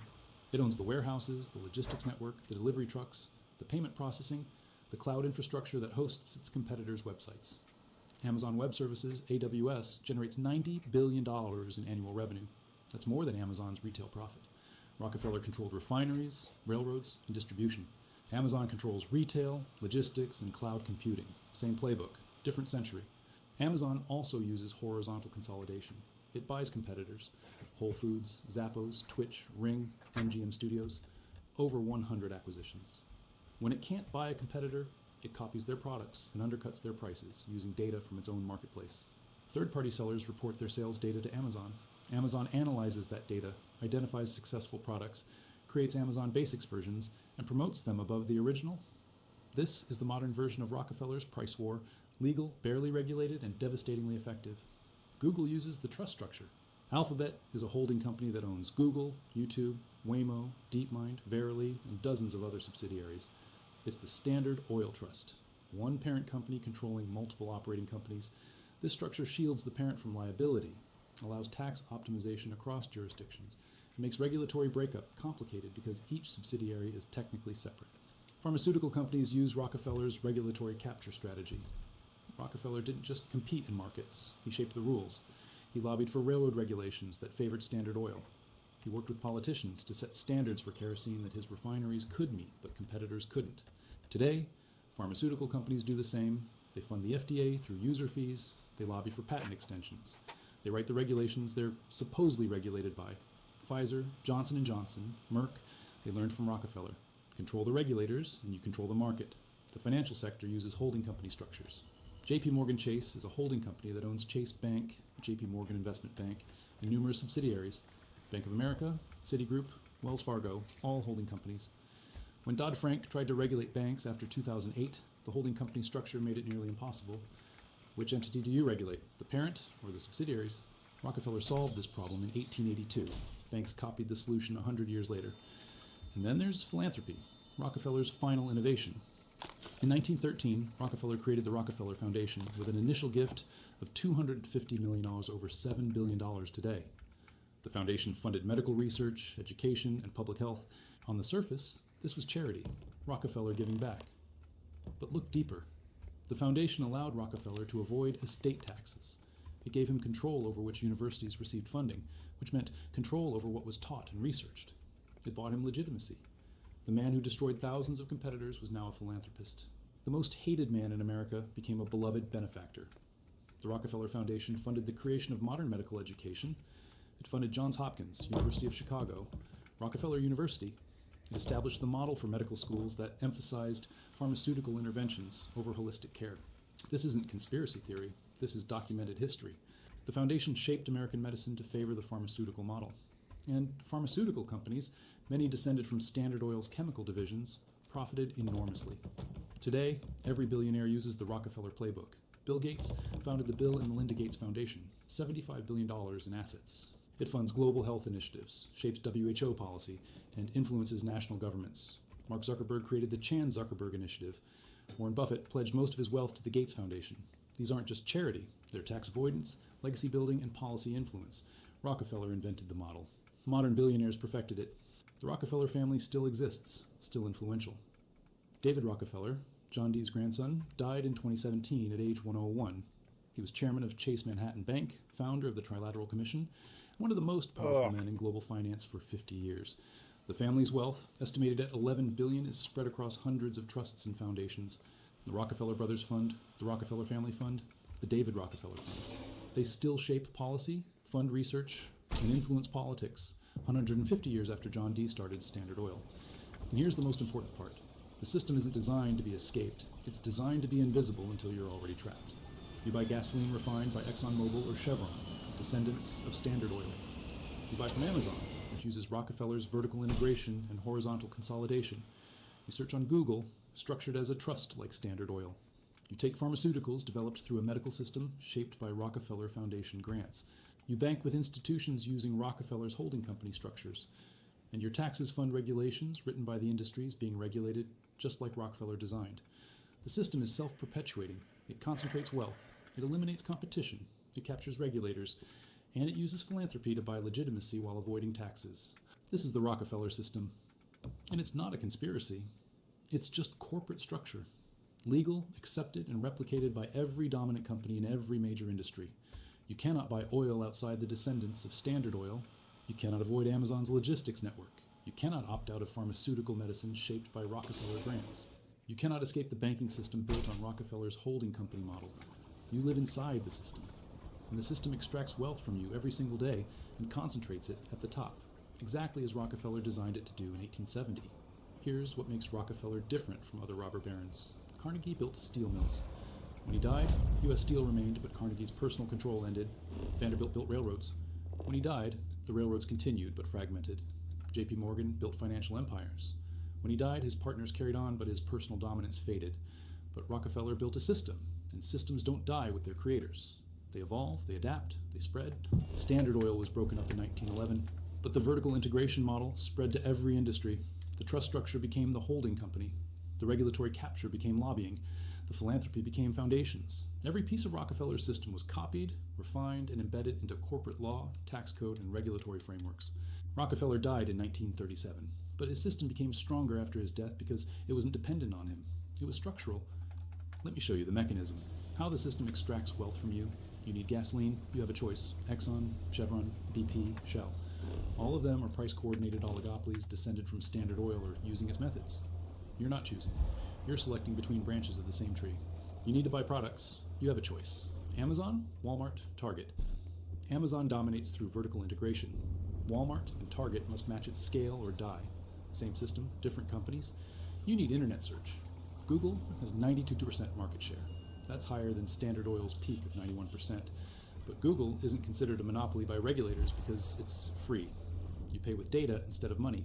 Rockefeller would have loved this innovation. A monopoly so complete that users don't even realize they're paying. You need social media. Facebook has 3 billion users. Instagram, also Facebook. WhatsApp, also Facebook. You're not choosing platforms, you're choosing which meta property to use. Horizontal consolidation, exactly like Rockefeller. You need healthcare. You see a doctor trained in a system shaped by Rockefeller Foundation grants. You receive pharmaceuticals developed by companies using patents, regulations, and structures pioneered by Standard Oil's chemical divisions. You pay insurance companies using Rockefeller's corporate structures. Every step, extraction. Every choice, an illusion.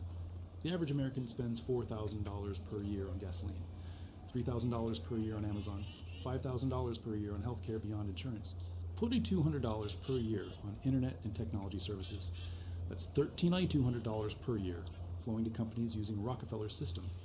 Over a lifetime, that's $660,000 of wealth transfer, not to innovative startups or small businesses, to monopolistic corporations using 150-year-old tactics to eliminate competition and extract maximum profit. And you cannot escape it.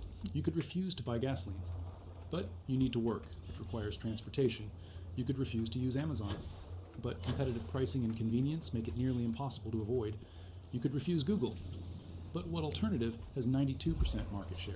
You could refuse Facebook, but social connection is controlled by Meta's platforms. You could refuse pharmaceutical medicine, but medical licensing, insurance coverage, and cultural acceptance are all shaped by the Rockefeller system.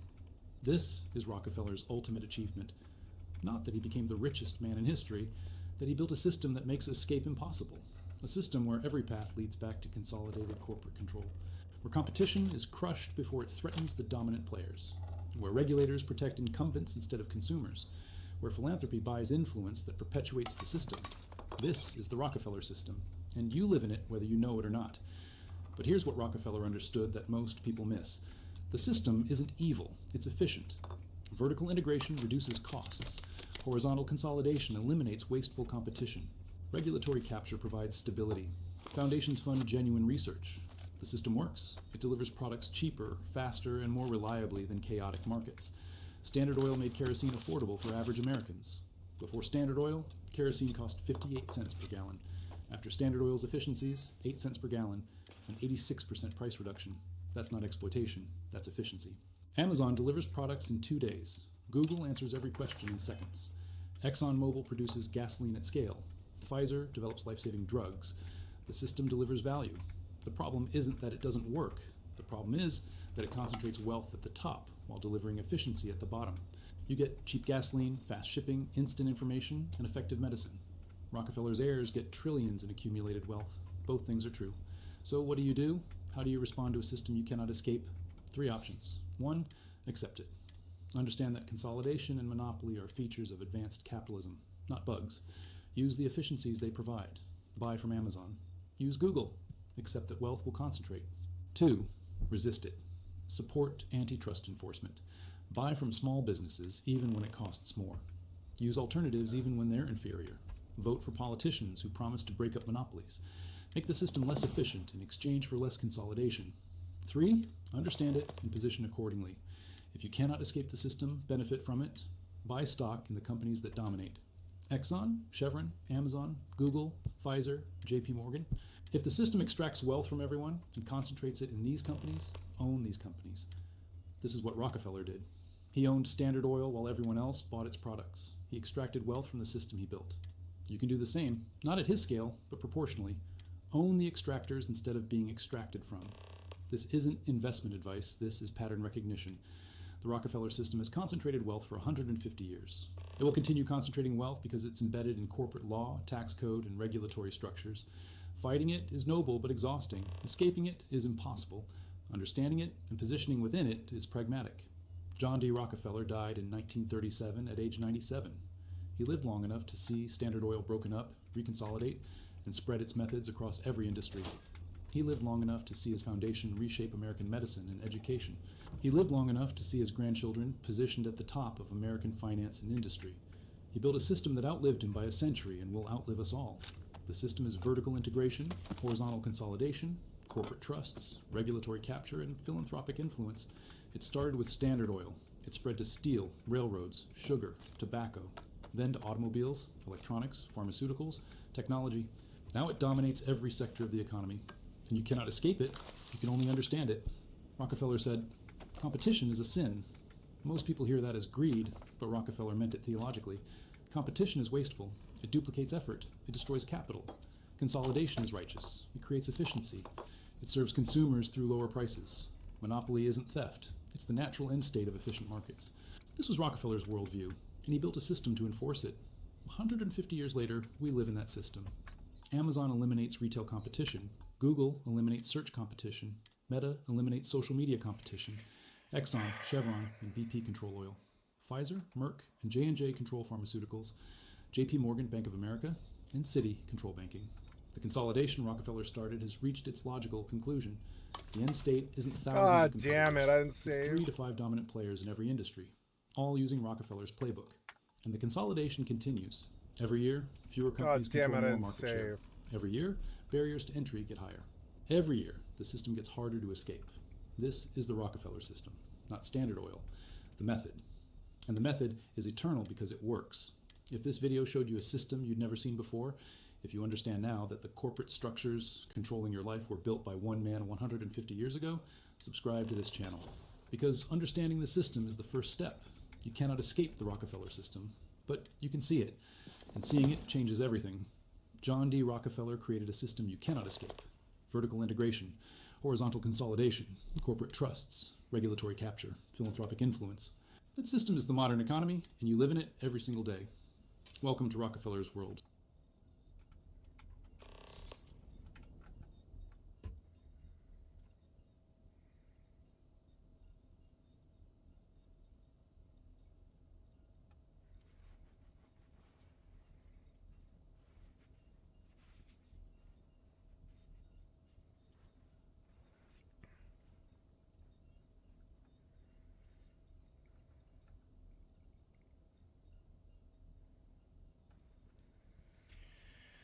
It seems like video game content is slowly being phased off of YouTube, which is weird.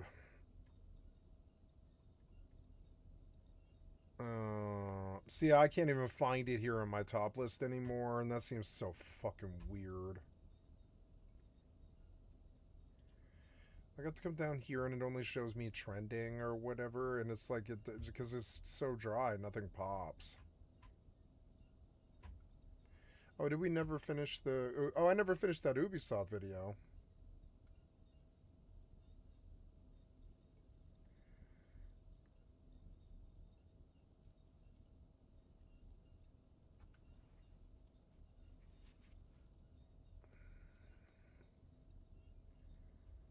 How not to make a video game, the story behind Project Zomboid.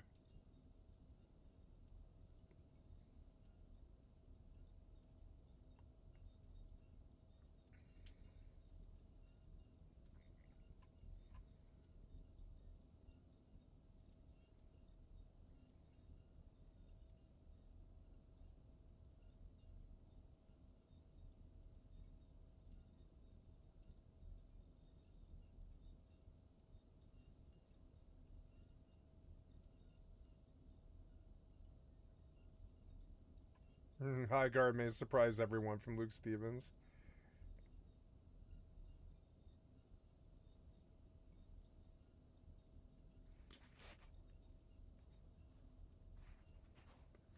Why do you recommend Bellular so much? You know I'm not interested.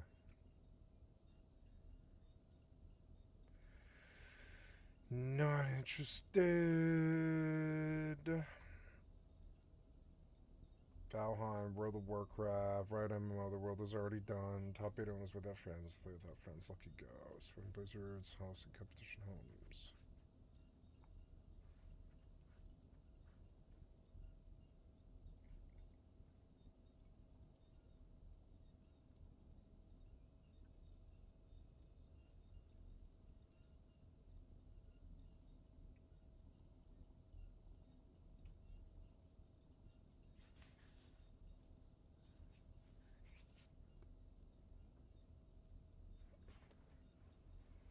The Elder Scrolls 6, there's like a 6 column.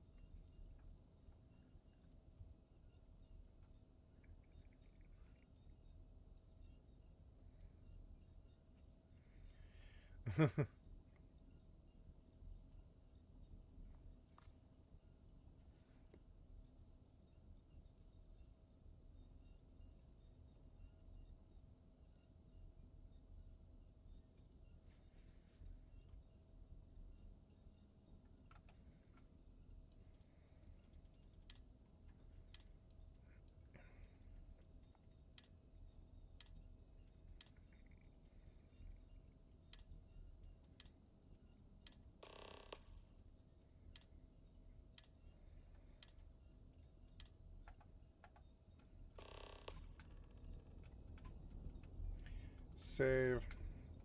Fucking stupid couch. The only bug left in the game is when you sit down, you sometimes can't stand back up again.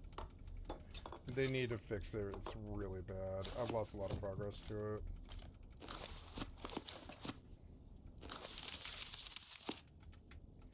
I find stripping a room of loot very therapeutic, and it is like my favorite gameplay.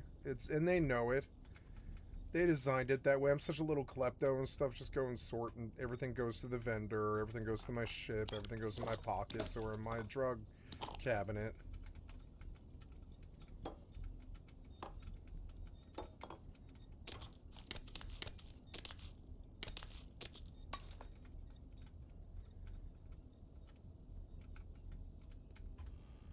Yeah, there's this, and we'll loot his whole shebang.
Oh yeah, I can't go downstairs, I don't think, until Until I finish this mission. Or no, isn't that it? Yeah, this is the door to the basement, but you can't go down in there until you're actually in the thing, so just go get that done.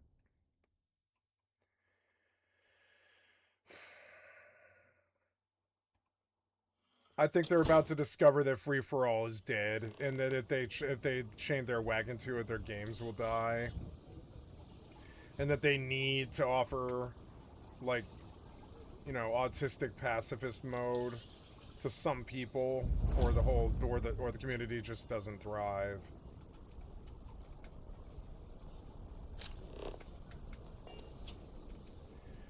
So you want me to go find somebody who's different or whatever.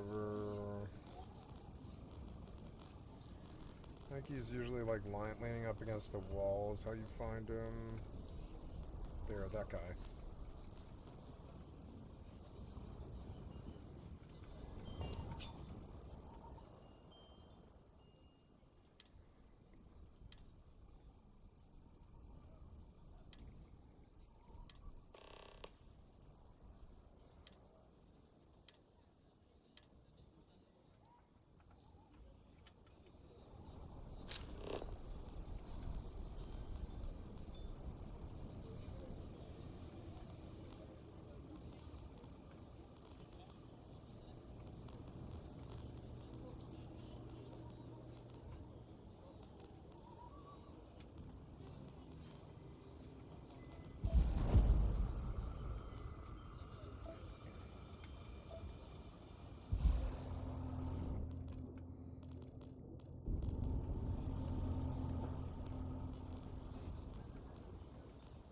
Can't find this fucking guy. There he is.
Throne and Liberty.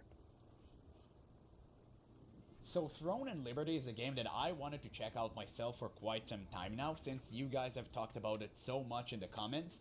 But at the same time, whenever I came close to do so, you told me like, no, like, don't touch it, it's bad. So today I really wanted to check out a video about why this game has fallen so hard, because I heard it had an explosive launch and then it kinda fell into obscurity, and I'm really interested in understanding why, because I haven't really checked anything about this game and I don't know much about it, so it's going to be very interesting to understand what kind of went on. Throne and Liberty is a breathtaking contradiction.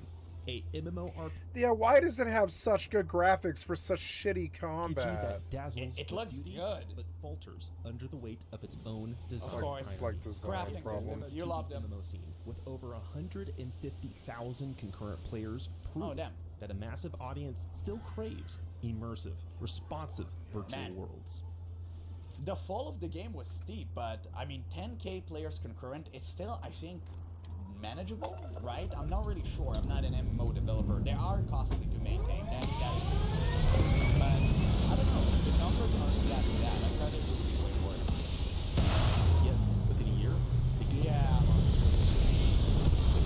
It happens with most games, to be fair. the last embers of hope for Throne and Liberty. A visually stunning But MMOs do MMORPG live and die by that even in retention. 2025 That is right. Remains defined more by its wasted potential and its success. All of these systems, you gotta love it. I bet the game downfall was having too many systems, just like any other Eastern MMO out there. And they sure love their systems. You gotta be right about that. And also, it must have been pay to win, but we're not really sure yet, so you know, let's wait and see. It looks good though, and it sounds incredible as well, by the way. Its designers deserve summa cum laude recognition. In Silicium, the game's world I got on the wrong is ship. studied as an example of how to craft a rich, immersive virtual environment. From the rolling hills of the Goldenrod pastures, just beyond the bustling city of Castleton, So to the rosy good. finger bloom of the nestling ground flora. The Yeah, it was a very beautiful game. Man, it sucks. But it wasn't that amazing. Watching a You know, game it was like- impressive when I this first being- played it, like the day one. But it was. I mean, Here we are, looks like so what, year or two later, and it's not that amazing. good, and then you know it's going to be bad. Why You did it not get even such bother trying it. graphics? It's just like looking at the juiciest It burger wasn't in front worthy of of you it. just to Yeah, take a bite the of it ju- and and be realize like, it tastes oh, like it tastes crap. like shit. Yeah. Sucks so bad. The Moonlight Desert, teeming with opportunistic wildlife. In the forest of the Great Tree, locked in an internal struggle against the relentless Trollfolk, it's a visual odyssey. Each region is its own theater of conflict, painstakingly crafted to be a genuine joy to explore. Every creature feels like a natural extension of its biome. Each a performer on a stage. Damn, combat looks mesmerizing beauty. good. It Other looks MMO great. Commentators have rightfully I like that. praised the game for its striking visual appeal too. Combat did not look good. God damn it, looks insane. Oh my god. Yeah, I really love the sense of scale the game gives you. It truly makes you feel small in a big world. We lost that in current MMOs. I love the fact that they actually done that. Again, just so unfortunate to hear what comes next. Enjoyable moments came from forgetting the main quest existed entirely and simply exploring the open, seamless damn. world. Yet the depth of that appreciation was overcome by a crushing realization. None of it even mattered. Of course. Of course it Good didn't. world design is modal. A living space meant to encourage return visits rather than be abandoned after a level bracket is cleared. This is hardly a new concept for successful MMOs. Early EverQuest encouraged players to revisit starter zones later in the game to grind and see guards for experience, while Guild Wars 2 Guild Wars 2, introduced yeah. dynamic downscaling Absolutely. to keep older regions relevant for max level characters. Every region is playable. Breaking the logic of its world. Both approaches, while different, solve the same problem. Throne and Liberty does neither. You level so quickly that most early zones, despite their masterful presentation, pass by in a blur. And you Returning never to come back earlier to them, zones I guess. After out-leveling them feels mechanically discouraged. The player's awareness of greater rewards elsewhere undermines any sense of purpose in going back. Even the game's fantastic open-world group dungeons, brilliantly designed, and another painful reminder of their wasted potential, are largely abandoned by the community, with And this is something that every MMORPG out there struggles with, like incentivizing the players to go back and interact with lower level people and actually give them reason to go back to lower level zones. Now this is something that World of Warcraft actually struggles with as well, especially with like, if you look at Classic, there's no reason to go back, right? Once you're done with a certain area, like you're done. And that's why you have an ult problem where if you open an ult, it's rare that you can find a group to even run a dungeon with unless you're part of a guild that does the same. But yeah, this is something that MMOs have been trying to solve. I think Guild Wars 2 has done the best possible thing so far, which they made levels, well, just unnecessary, and you have level scaling inside the game, which usually I'm against. But, you know, for the sake of gameplay and immersion, I'm willing to make a few sacrifices, right? so level scaling is fine in that regard. But yeah, I mean, most MMOs do struggle with that. It is what it is. It's just nature of the beast, right? Once you hit a certain level cap, there's no reason really to look back, because you're not gonna kill some monsters that are 20 levels below you if you're not gonna gain something out of that. Extremely few exceptions, not because they aren't fun, but because the various progression systems are completely divorced from the logic of the world itself. We'll explore the details later, but it's clear that two conflicting you can tell it's going to be bad. were battling during development. One aimed at crafting a deeply engaging virtual world, and another driven by analytics. Man, why does every Eastern MMO has to do this? I hate that. All of these buttons, like daily, week, always, like, who cares? Dude, nuke all of that. It's irrelevant. It's not fun. Looking at all of these screens and trying to make you, like, get cheap dopamine rushes, it's so cringe. I really wish, honestly, I always said this, the next big MMORPG is mostly to come from an Eastern company, because it wouldn't be from Western one, I can guarantee you that, with the mentality we currently have going on here. But please, guys, it can't come soon enough, okay? I want an MMORPG that will blow my mind away. Like, please, can you just wake up and cut all of that out and just make a good MMO? I beg of you. I'm willing to pay. Just please, give me that option. Some NBA with a spreadsheet optimizing player retention. Yeah. It's this. They love their spreadsheets. This fundamental divorce in design intent that ultimately led me to stop playing and largely explains why the player population has plummeted since release. Yeah, nobody want to play obscure Beyond systems. its renowned level design, the game also demonstrates remarkable fluidity. Each transition feels seamless and natural. In particular, is Throne and Liberty's morph system. It transforms players into different animals depending on whether they sprint, swim, or fly. The transformation so everyone's a process is druid? delightful and frictionless. What? Far more so than Guild Wars 2, in which you often struggle to select the intended beast to ride. Bro, what? Who struggled with that? Guild Wars 2 literally elevated a craft to a level which no one has managed to reach. Like, what are you talking about? The mount system in Guild Wars 2 is superior to everything else on the market right now. It's so good. It is so good and so extensive, and the fact that you can upgrade, I believe, each mount by collecting certain achievements is crazy. Like, it's truly insane. In a charming Nothing comes close. Players can You're learn just to biased and morph it's into various fine. creatures, and as they collect more forms, each morph becomes increasingly efficient. However, despite the sheer joy of movement, the efficiency benefits merely shift the goalposts rather than enhance the mechanic's core functionality. This is where Guild Wars 2 and even modern World of Warcraft ultimately is. And WoW screwed that as well. They copied their homework from Guild Wars 2 and still managed to fail. That's crazy. But hey, you know what? If a company can do that, it can be Blizzard. The derivative of Guild Wars 2, easily. You know they're the best. Throne and Liberty. Another unexpected disappointment is the complete absence of underwater swimming. While it's easy to forgive Guild Wars 1 for lacking a jump feature given its age, Throne and Liberty... To be fair, they kind of made up for it by making Guild Wars 2 the most notorious jump game ever, with all of the jumping puzzles and vistas you need to reach. So, I guess that kind of makes up for it, right? The mission is far less excusable. The inability to dive beneath the surface not only diminishes the swimming morph's potential, but also undermines the sense of wonders looking into otherwise breathtaking world. The players wondering what other this gorgeous yet curiously limited environment. The system replaces what otherwise could be a delightful mount system and forces every player to be functionally a limited druid. Yeah, exactly. If morphs had more abilities, It's kind of out of place. This trade-off would be acceptable, but it fails at fully delivering. The former, while explicitly denying I love the sound design of like the wind and stuff. Observation So good. is the absence of a true climbing system. For a minimal RPG that loads itself with a vast load and seamless world, players are confined to scaling predetermined, albeit adapting hooks that multiple skyward.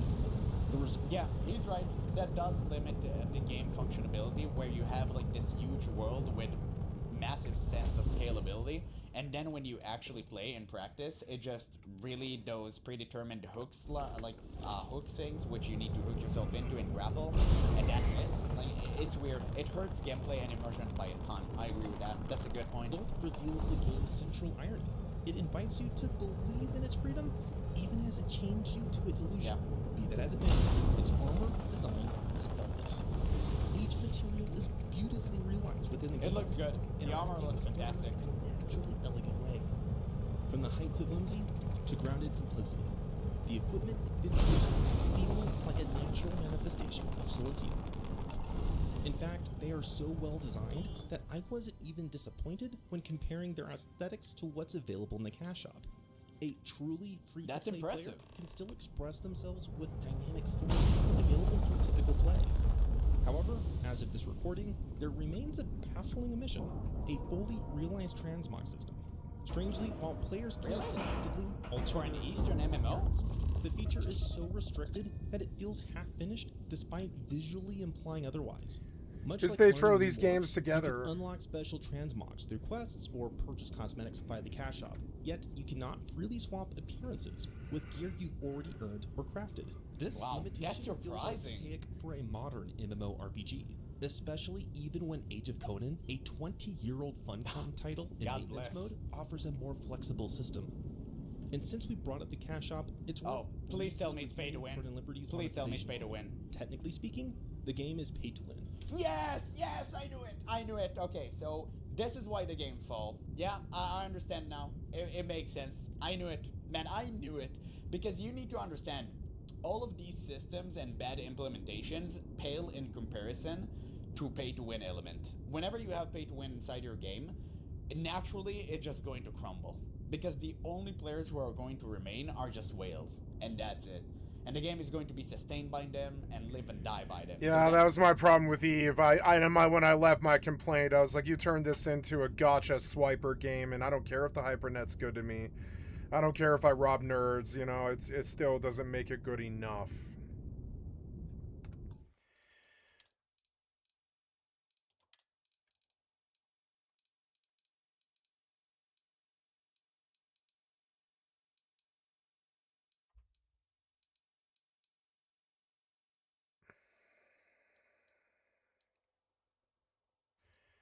I think I want to bump this. Because I don't think it matters. I don't think any of this matters, and it'll just make the game look better. Oh, we're on Zess, yeah? Zess on ultra quality, but I want DLLA. I want you to switch to DLSS and DLLA. Yeah. We tried Zess for a while, and I like Zess, but I think my real problem was mods, not DLSS. Yeah, it looks better, I think. We bored? Do we? I should probably sleep if I haven't. Because I think I'm still like half health. Yep. I looted this place, right? Yeah, pretty much everything I could get, yeah. Let's sleep for 24 hours. That means the developers have to eventually cater to them, otherwise their game would just fall and crumble, right? But whenever you build a game that is more meant for, I don't want to use the casual word here, I'm just gonna use like the average player, you will have a successful MMO. Because that's where the 70 to 80% of people lie on, and most of the time they can cough up a few bucks to play a video game that they enjoy. So you would be, whoa, God, Jesus, what a voice crack. You would be sustainable, and also you'll have freedom in development because you won't have to cater to a certain type of people that are only 1%ers. In the sense that paying players have a material advantage directly enhanced by the degree to which they fiscally invest into the game. But criticizing here feels like complaining that a sword is sharp. While I prefer subscription-based MMOs that offer equal access to gameplay, yes, I recognize the economic reality that large-scale online worlds require substantial ongoing revenue to remain operational. Oh, well, actually, no, I do want you to... The game is literally free. It offers the best experience out there in terms of Souls-like games and some MMOs that I've played that actually costed money, and it's completely free. Now, you can argue that the gacha system is super predatory and the most predatory gacha you've ever seen in any video game whatsoever, and I would agree with you on that. Ion 2 and Diablo Morroverse. For this incredible game to be free is a person whaling out a $40,000 boat. That's a price that I'm willing to take. There's a reason even subscription titles like Final Fantasy XIV and World of Warcraft operate cash shops. To put it in perspective, World of Warcraft once made an estimated $15 million from a single mount. I remember that. I actually remember that. It's such a dark. Yeah, the fucking never have to go back to the auction house ever again mount, which is like good, but I actually kind of don't mind going to the auction house. It's not the worst experience. Faster to have the mount. Oh, damn it. I've done this twice in the last week or something, and I'm kind of sick of this quest, but I do want it over with so I can do all the missions.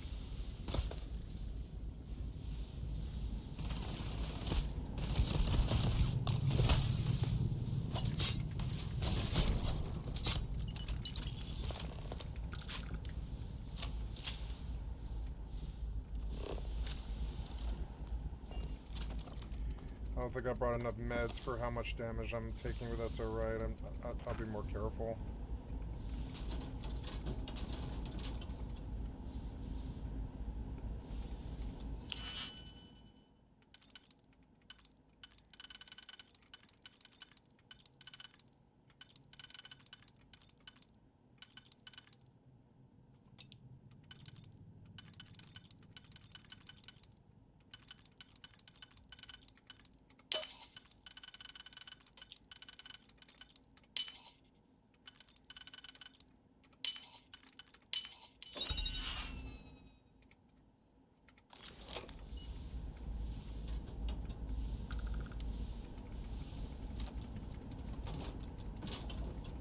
Yeah, I think DLSS is better.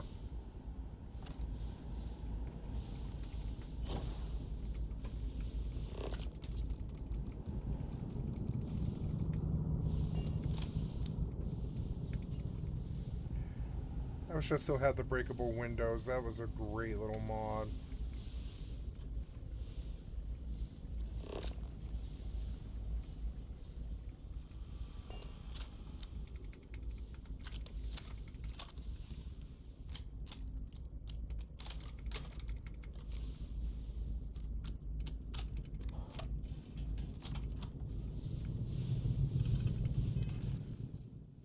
I don't have any throwables for some reason.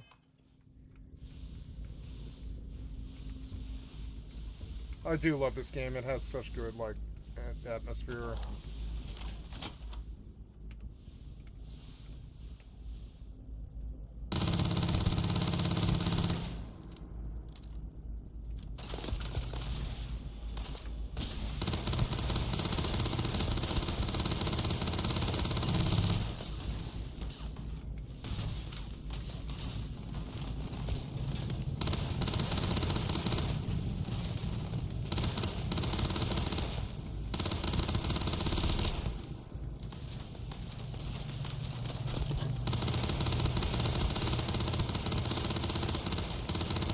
This guy's gonna take 200 fucking rounds for some reason.